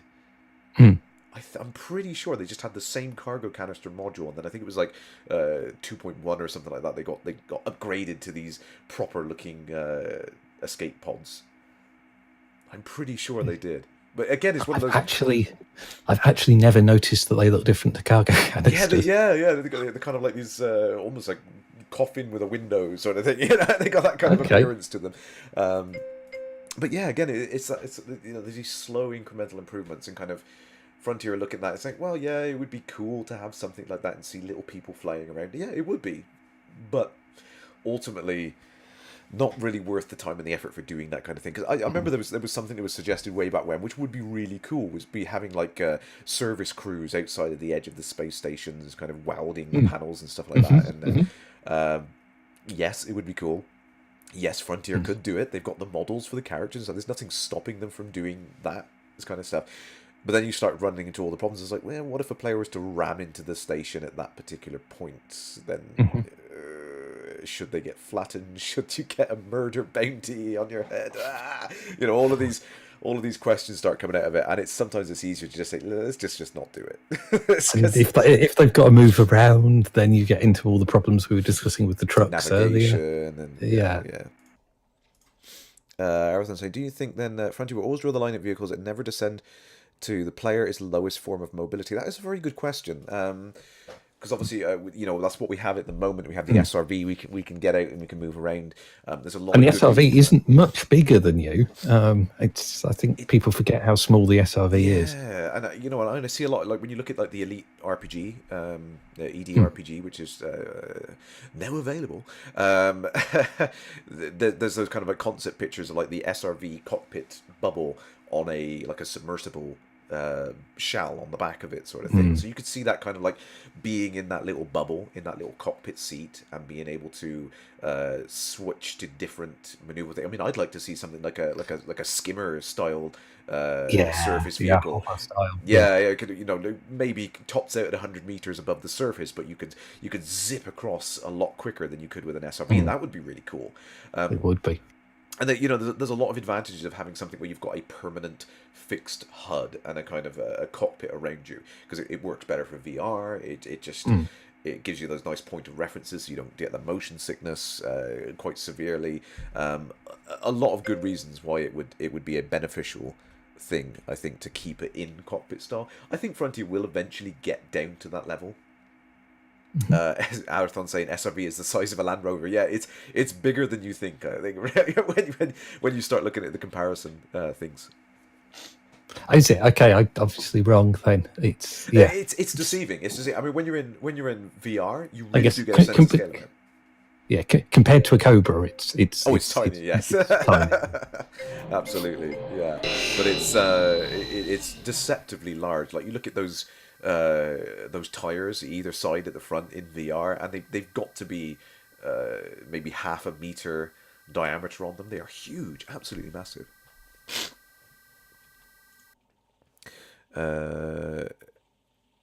What's that Black Moon saying? Also, I didn't know it wouldn't happen, but seeing an escape pod leaving the ship before it blows up. I'm not sure if I follow along what we were talking about there. Sorry.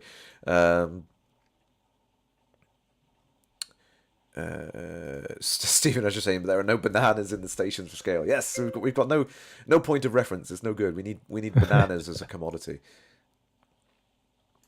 Right, where am I? You need biscuits as a commodity. Biscuits. Oh yes, absolutely. We do need biscuits. Biscuits and spreadsheets for the win. Like you can buy tea, but you can't buy biscuits. You can even buy mugs. Arathon saying Remlock could have a HUD for VR, as mentioned earlier.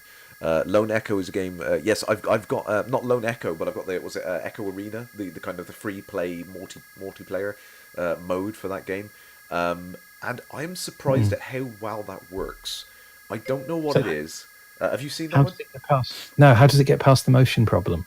I don't know how it does it, because you effectively have like little jet thrusters on your hands, and you just kind of point in the direction you want to thrust. You squeeze it, and it thrusts you in the direction you're reaching out. So you're kind of like playing it like Superman all the time. So you're kind of stood there, you're kind of pointing in the direction you want to go, and for some reason, it doesn't feel quite as uncomfortable as walking around in a first-person shooter, kind of like on the ground. I don't know whether it's because you've got the 6 degrees of freedom and there's like 0G, but it works. Okay, so you might not have a point of reference, and that might be the thing that prevents you from feeling ill. You've got your hands in front of you, so you kind of got that as a point, and I nearly got taken out by a ship coming out of the docking bay. Woo! That was close. Some things don't change. But yeah, it works really well. So I think that maybe is the direction that they could go in for Elite. But again, and you've got that in the concept art already, haven't you? In the suits, yeah. Yeah, and there's been a lot of kind of pointers at those kind of things, like kind of like floating around inside a derelict ship, and the person's got like the holographic display over their arm, holding up and things like that. So there's a lot of possibilities of things you can do in there. But I mean, this touches on something we've spoke about several times before. Is this idea? It's like there has to be these specific situations, these scenarios where getting out of your pilot seat is a viable option. You know, so floating around in a derelict, that's fine. Pulling up your ship somewhere and stopping and getting out of your pilot seat is like, that's going to be really dangerous, really risky. Because, like I said, you know, someone could ram into your ship and you're decimated. You don't stand a chance. I mean, it's sort of EVA style scenario might make sense, I guess. I know people have talked about repairing ships and things. Yeah. It is going to be very, very, but that's an inherently risky scenario. Yeah. You know, it's not. But if you can get up and walk around your ship normally, then yeah, that presents all sorts of problems with at least the game lore as it is at the moment and things as well. Yeah. It's again, it's one of those.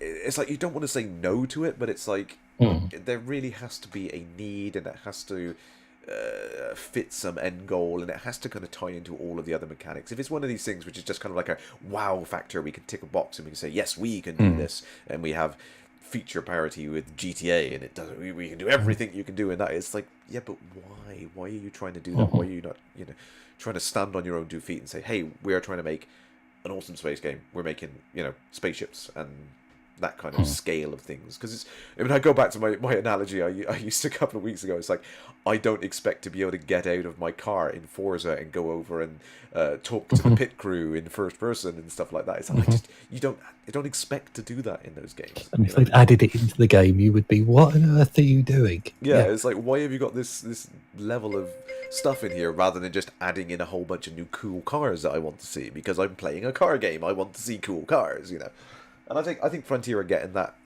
when you look at what they're concentrating on doing next is, they're adding more ships in. It's a space game. We want ships. We want to see the crate. We want to see the Panther Clipper. Make the Panther Clipper happen. I want the Panther Clipper. Is the Panther Clipper the new crate? Is it? Is that the new? That's it. That is the ship I have wanted since day one. That is like it's that one thing which like everyone always wants. Anyone who's played Frontier is like, we want the Panther Clipper. I want that ship. It's like, why do I want that ship? I don't know why I want that ship. I just want that ship. I don't care. Yeah. With landing gear that works like that as well, please. Yes, we gotta have the thing. And that was the thing. I mean, when they brought in the DBX, and it had the moving sections on the back when you landed and stuff like that. That was the tease for me. I was like, see, you can do it. You've got the stuff to make that happen, guys. Make it happen. But I think with that one, as much as I would love to see that, and I'm very much on the side of the camp of wanting that damn ship in the game. I can see why it's not in there yet, because as far as it stands, it's like it doesn't really. There's no role for it, There's no trading doesn't really. Yeah, there's not a because it's you don't get the. I think intentionally at the moment you can't actually. The amount of stuff you can move around in trading is sort of capped a little bit. Yeah, and I think it was different in beta. You'd know this rather than me. That trading was significantly different in beta, but it became too easy to make money once you'd got the big ships. Yeah. Am I wrong there, or is that? No, I think that was because I distinctly remember having there was one system that I gave a shout out on Twitter. I think it was during one of the last final betas for 1.0 before it hit, and I remember there was this one system I was making an absolute killing, and I tweeted it out, and it got decimated overnight because I told everyone where there was a nice little hop. So yeah, it's changed a lot. See, EK was saying, why do you old timers keep going on about the Panther Clipper? But look at it! Look! It's awesome! Now, this is where I can't remember. Was it the Panther that had the turrets at the top and bottom? Yes. And and you could move between them. It would actually automatically move between them as you move the mouse up and down. Yeah. Sorry, Shan's just saying it. Sorry. Saying, hi, I wouldn't ram the other person's ship. I push it far away whilst they're in EVA so they suffocate. See, there's So that's the problem. As cool as it would be, there's just too many opportunities to troll people when you're in Mhm, EVA, isn't it? It's like mhm. it's gonna go horribly wrong. It's like you leave your ship and someone else climbs on board and takes it, and then you're left stranded, sat there somewhere thinking, "Oh dear, what do I do now?" Lots of cool possibilities, but ultimately lots of really bad possibilities as well. So, oh, just yeah, I never noticed that. It's it shows the maximum acceleration, so you can guess what planets you can safely land on. There you go. Main thruster acceleration 6 Earth G. Never really noticed that before. Yeah, so I mean, I think was it the Lion transport I had when I last did a. I haven't got one Mm. on here. When I last did a retro stream, and yeah, that one I was right on the edge of possibility and landed on a very high G world. Oopsie.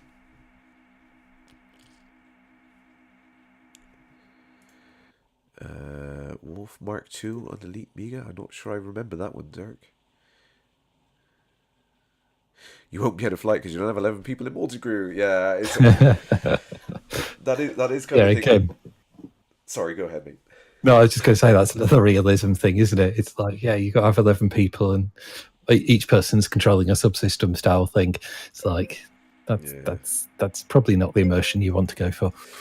Yeah, and you know, when I look at some of the announcements and stuff today, I was reading about some of the things that they're thinking about for Star Citizen, and being able to have like these very large ships and having to have a specific number of crew and stuff like that, like a Mhm. minimum number of crew in order to run these bigger ships. And it gets to the point where it's like, if you have to log onto the game and you have to have 12 of your friends available at the same time in order to fly your ship, it's like, Mhm. that doesn't sound like a fun experience to me.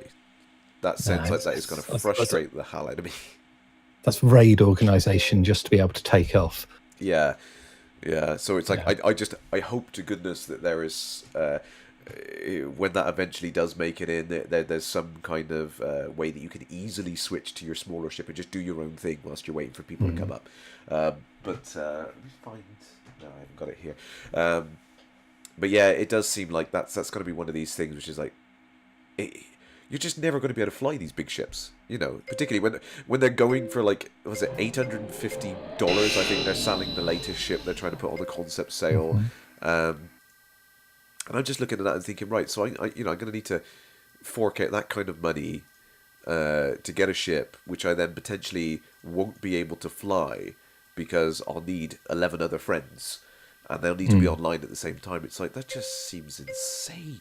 Just I mean, yeah, I know that they're planning so you can get the ships legitimately in game as well. I get that, but still, that's just kind of like that barrier to entry of gameplay just seems Mm. insurmountable to me, and I don't think that's a fun experience. When you look at the ships in Elite and the fact that you can have multi crew if you want to, Mhm. and it's just a social thing, it's just kind of like a nice Mm. experience to get and play with your friends. It's entirely optional, and you're completely, you know, you can be independent. You don't have to rely on people. Mm. Good question there, DJ. Yeah, for the squadron carrier ships, will solo players be able to have NPC crew for it? Again, I think that depends on exactly how the squadron carriers are going to operate.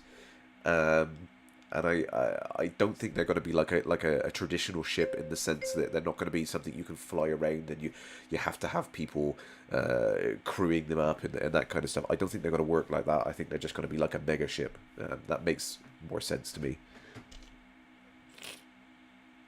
Oh, burn, Shan. I'm not going to read that one out for fear of getting slammed by anyone on that side of the fence.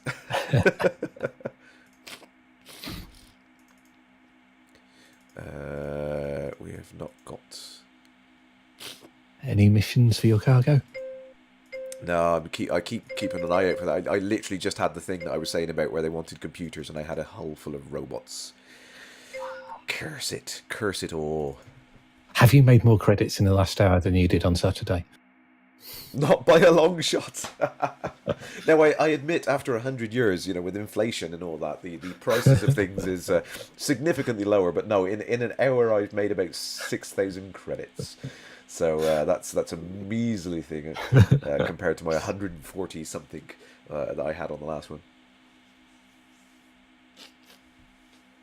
DJ Trent said, I kind of think the Gnosis is a beta test for the carrier ships. Mm. Yeah, I think when you look at the history of the things that have gone into Elite Dangerous, and this is how I get things right a lot of the time. Is I don't necessarily know all of the answers, but I can extrapolate quite accurately based on the things that we've seen, and I see that very much as is exactly like you said there. It's like a test bed. It's something which is they're kind of testing the waters, they're dipping their toes in to see what the player reaction is, and obviously the Cannon group have been really, really enthused by the whole adding of that ship on there. So yeah, it's I think it's something we're going to see. It would be nice to see ships like that, which are give you kind of like passage back and forth to Colonia.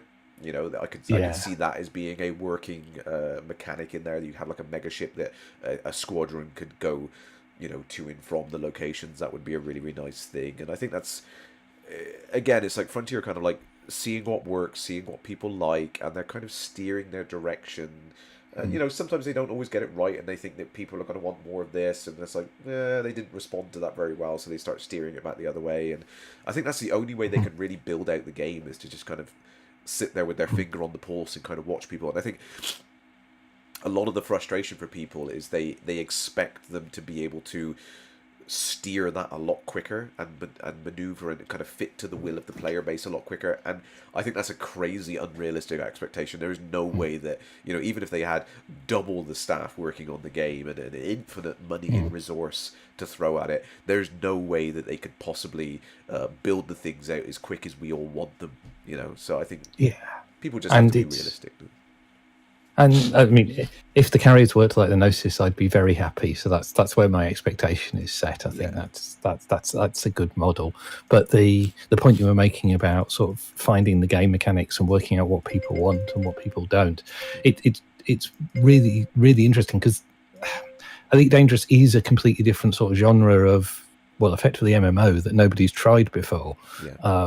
And finding the mechanics that work, there's not a playbook you can work from. If you're doing a sort of standard like MMO, then you can, there are things that are known to work, and techniques that have developed over time that people know, and are understood by the player base as well. Whereas here you haven't got that reference, so trying to work out which bits what works, what doesn't. And I think there's definitely a few more things I think they could do to kind of like learn by example.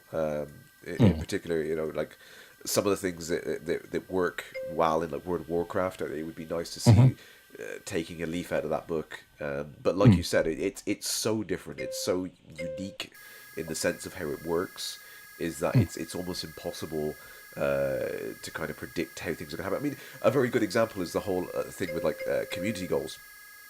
Frontier kind of get a lot of flack about how the community goals aren't interactive enough for people, and people want to have that kind of like hands-on single player experience.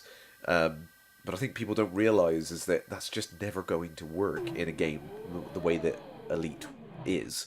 You can't have those one-off, I'm the guy that found that thing kind of experience. That's just not going to work. It has to be events and goals that can be attacked by multiple people for a period of time, and then move on to the next one. That's the only way it can really work. I don't think it can work any other way effectively without shutting off a vast chunk of the community. Sorry, I missed a few bits in there. Shan's asking, carriers, are they destructible or not? And if not, can we bankrupt squadrons by damaging their carrier and making them run? Again, a good question. Whether or not that would be possible, I imagine they would work. Like megaships, like stations, they would be incredibly powerful, and they could withstand stupid attacks and stuff like that going on to stop that kind of behavior, that kind of like trolling sort of thing going on, which would be possible. Arathon, when they announced the mining revamp, what did you think they would propose? You was hoping for a surface drilling SRV for gas and oil extraction. Yeah, I mean, I still want my MB4 mining machine. I want that. Yeah, okay. Yeah, I definitely want some way of doing that, like you're plonking down the little mining extractors that you see. It would be nice to see an SRV, a few variations of SRV with some specific roles in there. But I think the mining is just going to be asteroid-based stuff. There's a question somebody asked me the other day: why can't I get my SRV out on an asteroid? Why can't I land on an asteroid? It's like, no. Yeah. Well, you could, but it would float away before even touching the surface anyway. So yeah. Yeah. Sorry, DJs. Yeah, I said that exactly what I'm saying. We need the MB4. Yeah. And Shan did say, yeah, after responded to that at LaveCon, they said they didn't think it would be possible because it would need to record the mining state of billions of planets, and that kind of touches on the next bit that DJ said now about player bases and stuff like that. It's a fantastic idea. I would love it. It would be really, really cool if you could set up some kind of personal stash. Well, I think the closest you'll get are going to be these capital ships, isn't it? Because anything else is going to be just thinking about the coding side of it makes me squirm. Yeah, it would be awesome. I would love to see it. I definitely think it would be a fantastic addition to the game, being able to have these like secret little bases that you could plonk down in things. And even if it was, I mean, something which I saw mentioned on the forum was this idea of it being like a stash. You could put 1,000 tons of personal cargo somewhere on some hidden place somewhere. The problem immediately with it becomes is that kind of persistence again. Being able to store the state of individual actions that players are doing in, when you've got tens of thousands of players daily going in, doing different things in different locations. What happens when you improve the train model and everything moves? Yeah, those sorts of things. As soon as you start doing stuff like, and you see things like if you go to Minecraft and you have a look at the way that works, and every time they do some major update to it and they change the way that the generation algorithm creates the landscape, suddenly it breaks everything and you end up with all like bits going all over the place and not working. You can imagine that in this game there would be, hell to pay by a lot of people, I think. Yeah.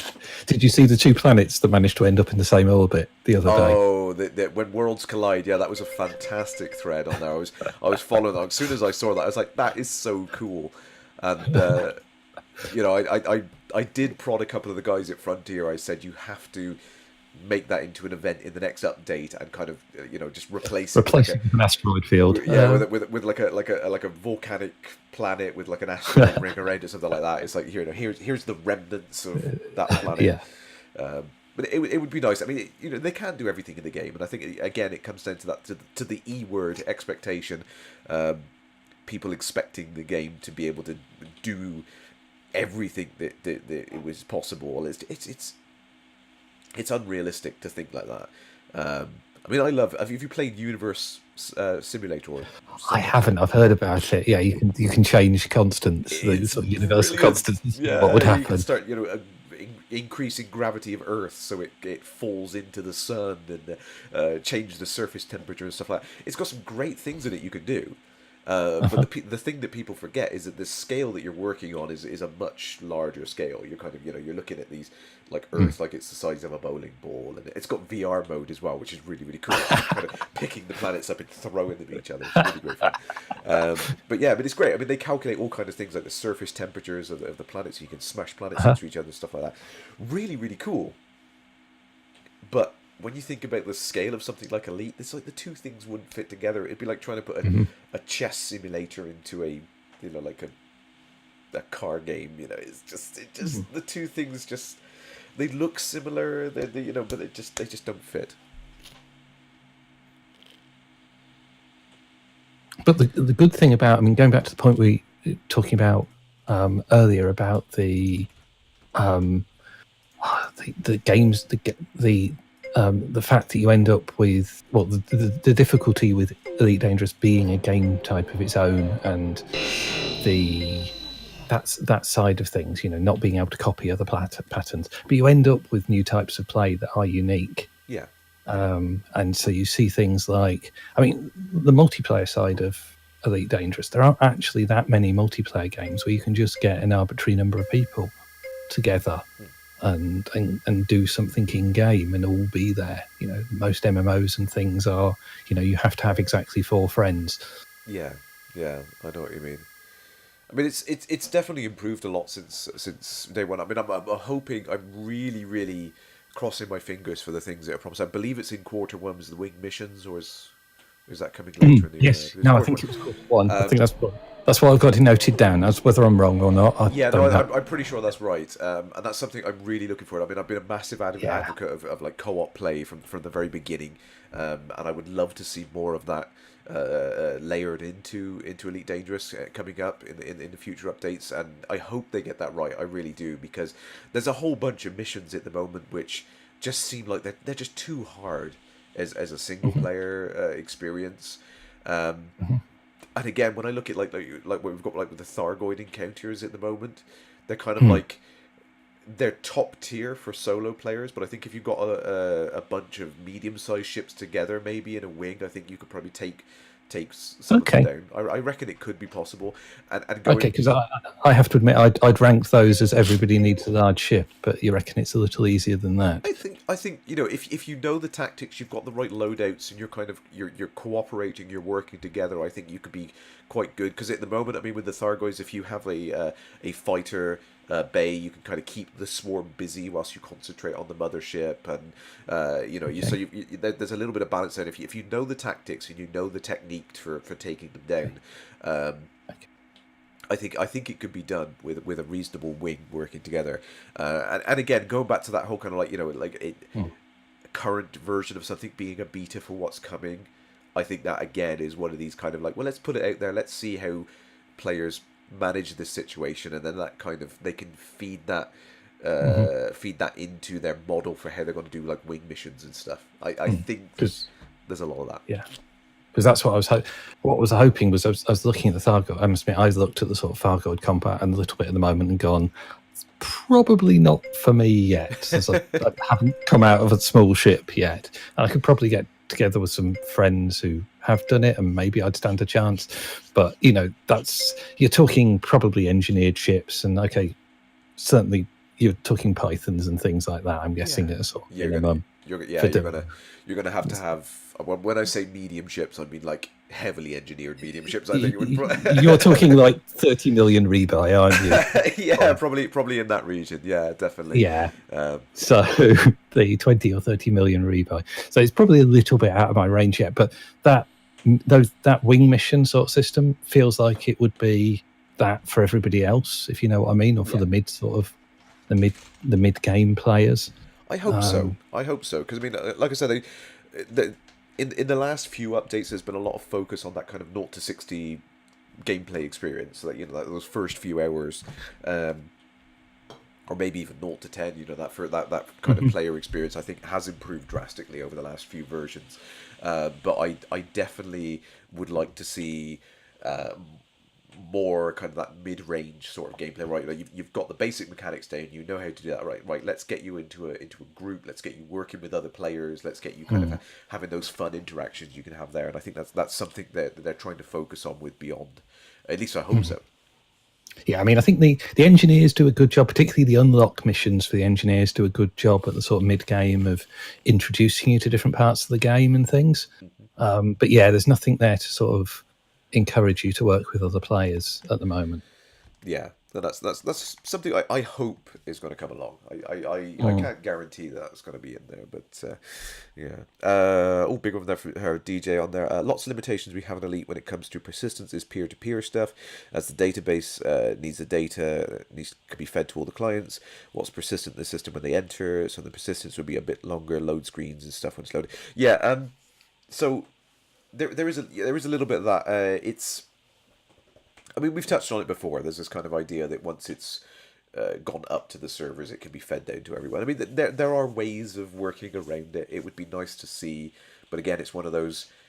How many players in the player base would want their own player, location that they could go to? How many people would really want that? Would it benefit them?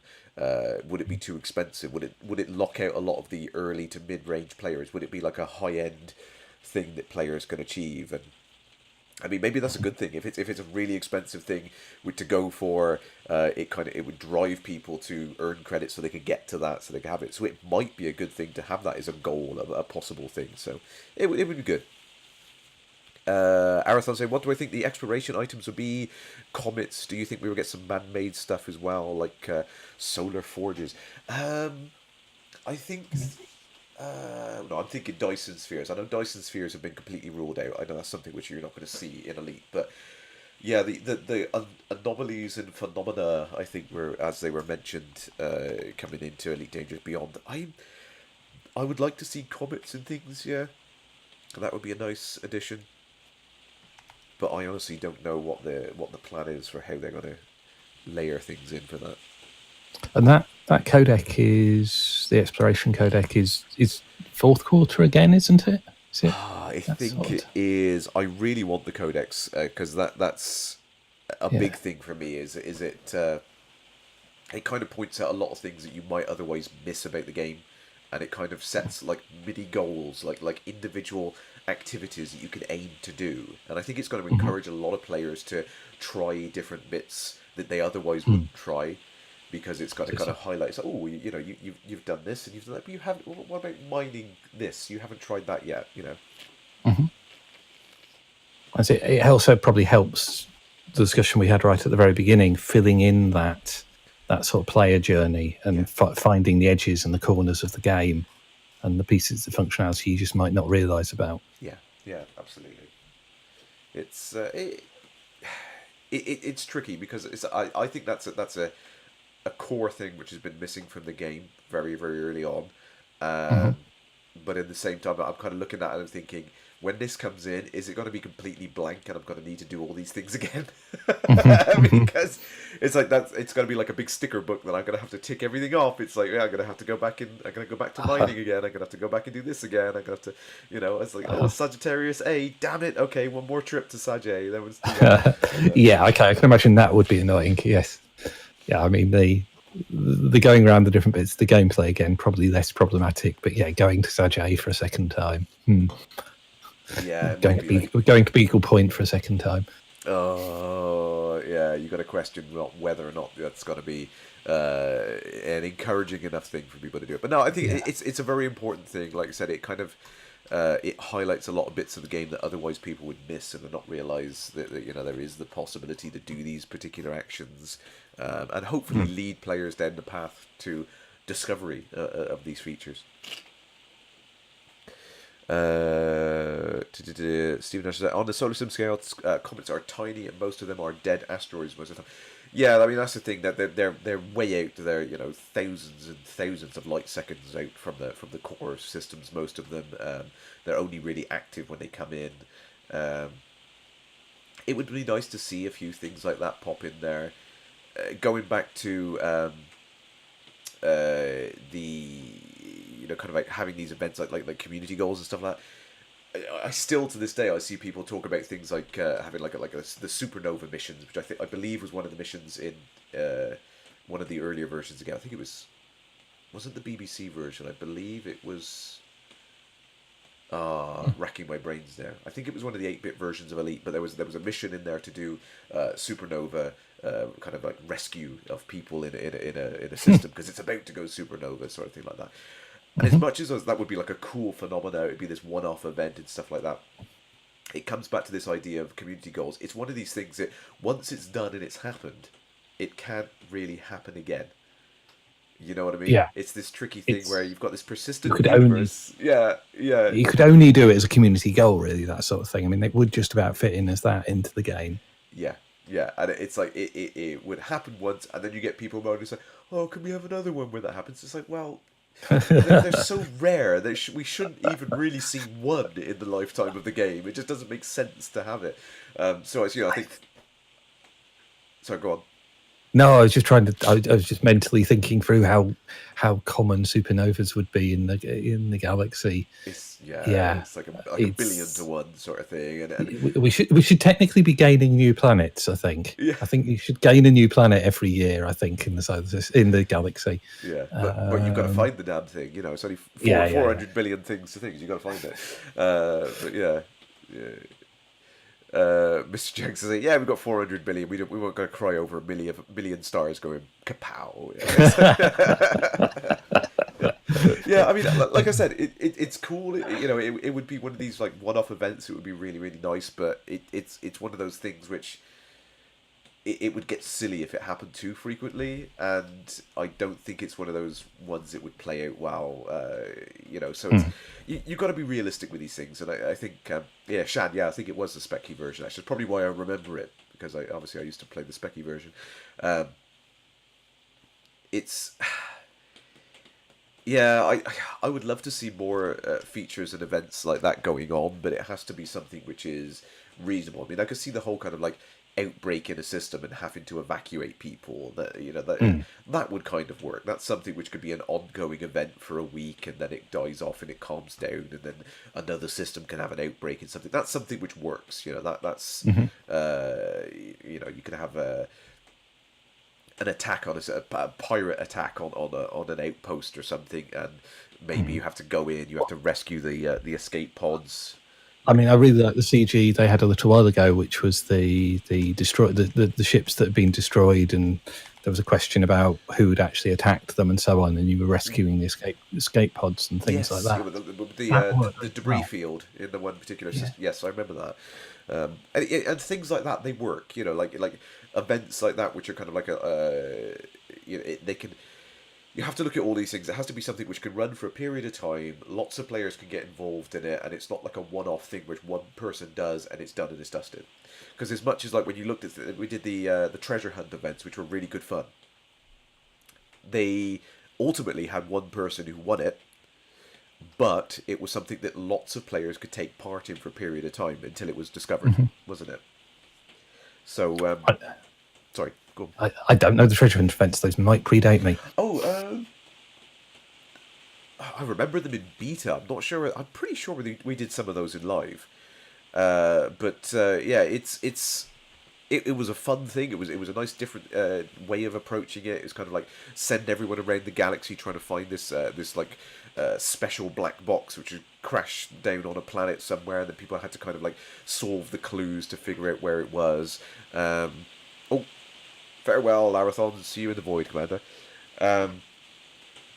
But yeah, it was a nice thing. But it was like once that one person had found that particular thing, it was like it was done and dusted. And I think Frontier learned from that. It was like, as much as that was a fun experience, it kind of got frustrating for people who missed out on it. They weren't available during that period of time to play it and get involved. And so they kind of learned from that. And they thought, right, what else can we do? And then we look at like the Ramtar missions you can do at the moment. I don't know. Have you kind of looked at any of those? I haven't. I haven't quite got. Well, I've just got as far as Ramtar, I think, on unlocking things, but. Right.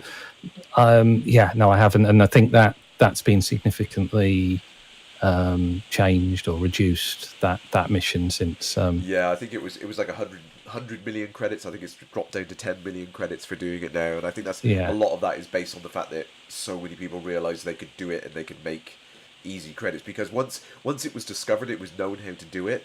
Of course, it goes out on the internet, then everyone knows how to do it, then it gets shared around, and then suddenly everyone's making loads of credits by doing a silly thing like that, So it's a challenging situation to try and find something which works. It's fun, it's enjoyable. People want to do it, but it's not something which can be done once and then it's gone and never doable again. Yeah, and definitely as a player who's basically catching up, yeah, I have a lot of sympathy with that. Yeah. Just seeing the chat at the moment. Greetings, Cow and crew. Lovely to see you in there. Drabbled in Quiplash. Oh, they've been playing Quiplash. Oh, that's bad news for us then. Yeah, my nose is absolutely bunged up terrible at the moment. I apologise for that. It's awful.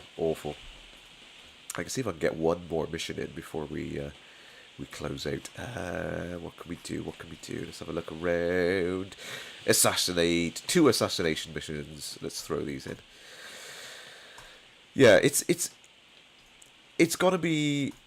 I think Elite at the moment is kind of going through that painful growth period, and we've had a lot of the bad period now, and it's starting to get to that point now where it's maturing. It knows the gaps it needs to grow into, and they're planning on how to do that. So I think the next year is really gonna stabilize a lot of the stuff that we've grown to get used to in the game, and it's got to improve it drastically, I think. Simon wants it. I sing a song, I can barely talk at the moment. Yes, it's great to be back streaming, actually. Yeah, it's been too long and just been a crazy year, so it's nice to get back into a little bit of a routine. Where's the boar system? There we go. Oh, Mind Wipe, is it? Oh, very, very happy 64th to Commander Flossie tomorrow. Oh, lovely. I didn't realise it was her birthday. It was lovely to catch up with her. I mean, it was lovely to see everyone at Frontier Expo this year, but it was too brief. I think I got about 5 minutes with every person, and I was zipping around, as I usually do, zipping around from person to person and kind of, chatting for 5 minutes, running around, and that's just me. That's me. It's a lot of people as well, and it was a packed schedule. Yeah. Too much to do, too much to see, too many people to chat with. But yeah, well, there's always next year. Oh, you're getting buffering, are you? No, I'm getting no drop frames this end, Stephen. So DJ, yeah, you can quote me on that one, DJ. I think that is the best way to look at it. Is Elite Dangerous is in that awkward teenager period. Yes, it's very much got the basis is there. The ideas are starting to get fleshed out, but it needs to be mature in a lot of areas, I think. So it's getting there, and it's getting a lot of new players at that at this stage, and seeing a much improved game that is filling itself out. You said there's a group that you've got involved with. Yeah. So there's a group of us that sort of have been playing MMOs on like a Tuesday night for a very long time, for sort of 7 or 8 years, and tend to move from MMO to MMO, and often will only spend like 3 or 4 months, if that, in a particular MMO, and have a tendency of one, for obvious reasons, liking ones without subscriptions and things. And we've been playing Elite Dangerous now, and these are people who have an MMO background, but perhaps don't know Elite that well, and have been playing, and we've been playing it now since about February, which means 8 months in the game, which is good going. And between sort of 6 and 12 of us turn up in an evening, and the game handles that pretty well. And there's a variety of things to do. Going back to your comment earlier about depth of stuff to do in the game, there is enough stuff to keep keep everybody occupied, and you can do different things. You can work collectively towards engineers or something like that. So it's like you'll turn around and go, because we're getting to that sort of stage now where a lot of people are trying to unlock engineers, and it's like, okay, we'll all go and do such and such an activity. And it's not always combat. Combat with large numbers of players can be a bit interesting, because it's sorry, I don't mean to put you off there. I just noticed the comment from Shannon there saying, I got the black and white David Bray, but it's like the angel and devil side of conscience on my shoulders. Here we go. Sorry. No, that's fantastic. But yeah, you're absolutely right. Yeah, there's so many activities that people can do in there, and I think that's just kind of fleshing that out, putting the breadcrumbs there so people realise there are these things that people can do, and these activities that they can take part in, and it's like I said, a lot of that is being missed. I'm hoping the codex starts to fill in those gaps. It starts to show people those things. The wing missions are going to start to encourage people. to get involved in bigger groups. The squadrons coming later, obviously, is going to get, bigger groups get involved, and the game is very much, it's on a stable player base. There is no fear of it. A lot of people, the doomsayers, you hear it there, and it's like, oh, the game's not performing well. It's like, it absolutely is. There's tens of thousands of people logging into it every day. It's performing perfectly well. And seeing that group of players actually come through the game was really interesting, because I get a bit sort of neurotic about, gosh, is this, for somebody who doesn't have an Elite Dangerous background, an Elite background, for somebody who, isn't sort of used to this style of game, how hard is it? Are people just going to run straight into a brick wall in the first few hours? And for the most part, people have just, you dived in, and found their way fairly well. And you'll come along and go, you do know you can do this, don't you? And it's like, no, I wish I'd known that like 2 weeks ago. Yeah, I mean, again, there's still things that I'm uncovering. A lot of the missions that I'm not trying, like you said, you tried the wet work missions. I had a couple of, like, was it the Spec Ops missions? That I'm gonna have to sit and do one day, but I look at it and I think, and it gives me the mission to just go and take out 10 trainers and stuff, and I think, I feel really guilty doing that. It's so ridiculous, but it's like, I don't want to be bad, but at the same time, I want to try all of these experiences and see which ones I enjoy. So I'm gonna have to go to like some anarchy system and try and get one of these missions or something that, it's like, yeah, well, it's like the missions to destroy the power generators at the bases. And those are missions I think you only tend to get from like the pirate factions. Yeah. And you will almost certainly get a bounty for doing them and so on. But they're really fun missions. Yeah. You're going in and you're like, okay, how do I go about doing this? Can I get out in one piece? And often, just to get to the power generators, you've got to work out how to get to that part of the base. And yeah, because all the force fields and things stopping you getting it. And again, it's like, I want to do each one of these things, but I kind of, at the moment, I think there's not enough. I don't know. I think there's too much of a kind of it's like that unwillingness to want to go out of your comfort zones. I think that's just kind of one of these things. It's a typical human thing, and I'm guilty of it myself. And I'll just keep doing skimmer missions and assassination missions and stuff like that because they're easy. I enjoy them. You know what you're going to get as well. I know how to do it. I know what's going to happen. But at the same time, it's like people get stuck in that rut, and then they start saying, "Well, I'm grinding, and I'm doing," It's like, well, you're doing the same thing over and over again, so you shouldn't be surprised that it's got to be the same thing over and over again. It's just like, you're making a rod for your own back in that way, So it's like, go out and try something else. You might be pleasantly surprised, and if not, then take a break. There are literally hundreds of games you could try. And there's the sites in the game as well, which I think quite often get overlooked. The things like the generation ships, and we've just had the new bases discovered and things like that. And I've got to-do list an arm long of all those to look at. You just reminded me, I've not been to the INRA bases yet. I'm gonna have to go see those. Damn it, that's another thing. But yeah, obviously. That inch deep remark is getting more and more ridiculous as the months go on, I think. But it's an easy argument to make when you're coming from that point of view of how you remember the game being, and not how it genuinely is right now. I think that's the thing to remember, is those kind of like those rose tinted glasses that everyone views things at. You kind of have to step back from things at a time and kind of look at that and think, well, how much has changed? How much is different since the first time I played it? But one of those things, I think, that the people are never going to get out of those habits. It's too much like human nature, I think, to sit there and not change in your ways. But there we go. Commander Eyes, has anyone posted a list of the top 10 things to do in Elite Dangerous? Top 50, more like top 500. There are literally hundreds of things you could do in the game, but that would be a nice thing to do, actually. Kind of like a. This is what we need. This is what we need. We need the Hitchhiker's Guide to Elite Dangerous. Yeah, you can sort of separate it out by sort of play styles, and what sort of play are you looking for, and have you tried this, and did you realise you could do this? That sounds like that sounds like a forum thread that I need to put together. But we will touch on that again. I think that is a good one. But anyway, I think we better try and wrap it up at the moment. I think people are probably fed up of my sniffling at this point. I do apologise. I feel it's absolutely well terrible. done for lasting that long.